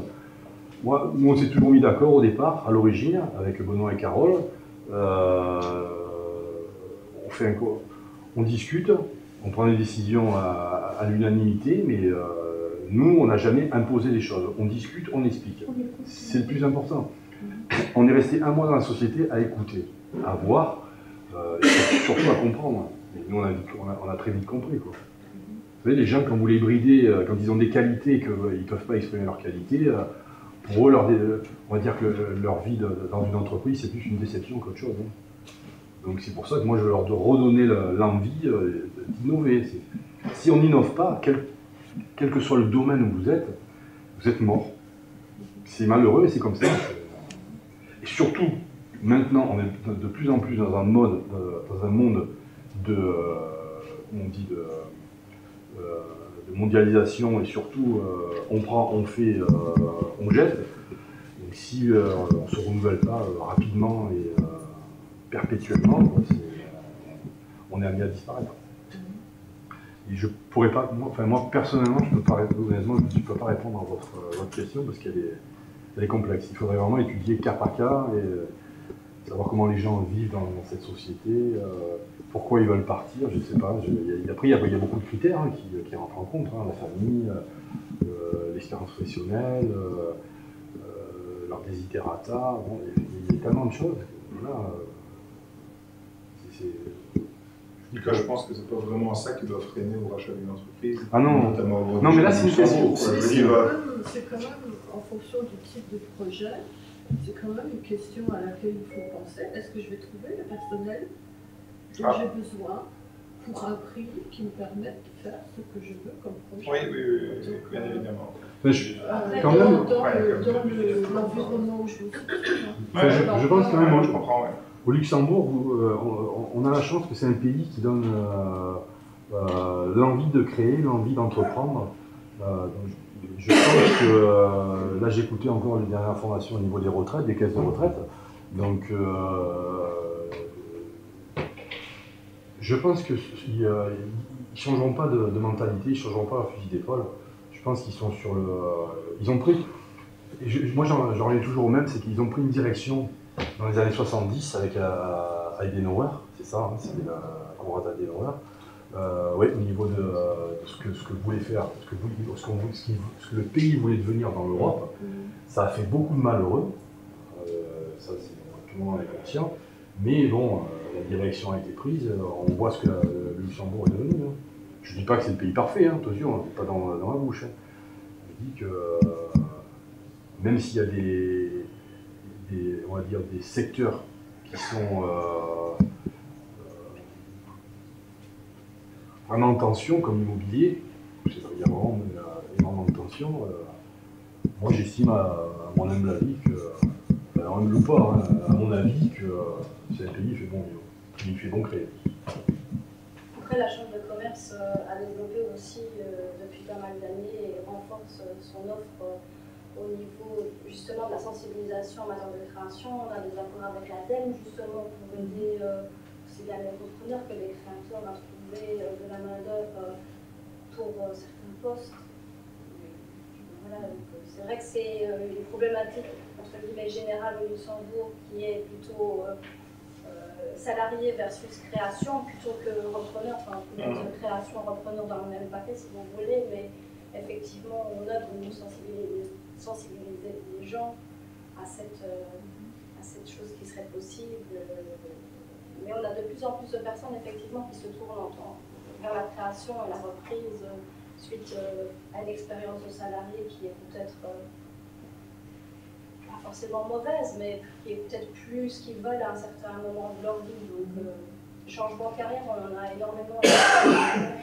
Il y a encore une question là-bas, je pense. Non, moi je voulais rebondir sur ce qui avait été dit. Je n'ai pas entendu l'intégralité de la question d'Adam. Excusez-moi, mais en fait, par rapport à ce que vous disiez, en France, il y a 63% des gens qui veulent changer de travail à cause de leur supérieur hiérarchique direct. Donc je reviens à ce que vous disiez. Deuxième raison de vouloir changer de travail, c'est d'améliorer son niveau de vie et donc son salaire. Donc en fait, par rapport à ça, les ingénieurs qui veulent travailler dans des États, dans des communes et ainsi de suite, où J'ai entendu tout ce que vous disiez après. Il est clair qu'ils cherchent un niveau de salaire. Genre, à partir du moment où vous offrez un travail, il faut être sur le marché au niveau du salaire. Autrement, évidemment, vous n'allez pas attirer les meilleurs. Bah, pour les PME, c'est pas toujours. Ouais, c'est particulier. Sinon, chez les embaucheurs, je sais pas ce que c'est. Vous savez ce dont je veux parler. Exactement, ouais. Vous avez sur 250 000 personnes actives, vous avez 90 000 personnes qui travaillent comme fonctionnaires. Ça aussi, c'est le sens. Et ça veut dire qu'il y a beaucoup de personnes qui font ce choix-là au lieu de se tourner vers les entreprises. Et ça pose un problème parce que quand on cherche, par exemple, quelqu'un avec une formation technique, on est obligé d'aller chercher très très loin. Et on va peut-être trouver quelqu'un qui a des compétences techniques qui vont, mais en termes de culture, par exemple, ça va être autre chose par rapport à ce qu'on fait ici en Europe occidentale. Donc ça peut poser d'autres types de problèmes. Hein. Voilà. Après, c'est un autre problème qui concerne vraiment voilà, bon, moi, je ne vais pas rentrer dans les détails, et après, c'est quelque chose que je ne peux pas parler, mais après, il faut voir ce que l'État propose. Non, mais on va mettre dans les métiers techniques. Ici, c'est comme une particularité. Les métiers techniques, ici, c'est vrai que c'est une particularité. Alors, il y a plein de boîtes qui s'en sortent et c'est pas ça qui leur freine au rachat, c'est sûr. Quoi. Maintenant, mais je connais le problème.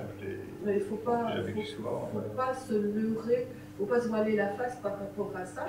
Ça fait partie des réalités aussi. Voilà, ça c'est une donnée du monde économique, comme il y en a d'autres dans d'autres pays, et ainsi de suite. Quoi. Voilà, bon, c'est un petit peu. Voilà. C'est une question globale avec le logement, le coût de la vie, qui est différent d'ailleurs. Enfin, le coût de la vie, non. Hein. Le prix du logement, oui. Mais le coût de la vie. Ah, voilà, oui, d'accord, je suis d'accord avec vous. Mais vous dites le coût de la vie et le logement. Non, c'est ça où on prend ensemble le panel, d'accord. Par rapport à l'extérieur, le coût de la vie, pour certains aspects, je dirais que c'est quand même pas la même chose. Enfin, moi j'ai pris l'exemple, là on a pris une caddie, on est allé dans le supermarché, on a acheté, j'ai comparé ce que je paye en France, c'est pareil. Hein, comparer avec ce que vous payez en Allemagne. Là, en Allemagne, je ne peux pas vous dire. Moi, je vous parle de quelque chose que je connais. Je vous pose autour, c'est ça que je dis que la vie est plus fort. C'est ça qui peut attirer les gens vers ailleurs. Mais les aspects fiscaux. Je propose, de toute façon, à mon avis, on parlera de tout ça autour. En tout cas, je voulais vous remercier d'avoir été présent ce soir. Je pense que, vu la longueur des questions-réponses, ça vous a intéressé. J'espère aussi convaincu au niveau d'une bonne préparation en matière de reprise d'entreprise. C'est fondamental. Donc voilà, je me tiens à votre disposition. Je n'ai pas remercié nos intervenants ce soir. Un grand merci d'être intervenus ce soir. Donc j'avais prévu un meeting ici, malheureusement on est tenu quand même pour des questions de sécurité de fermer à un certain moment. Donc ici il est 8h moins 5, je veux dire à 8h15 il faut vraiment que ce soit fini. J'avais une question par rapport à la première date.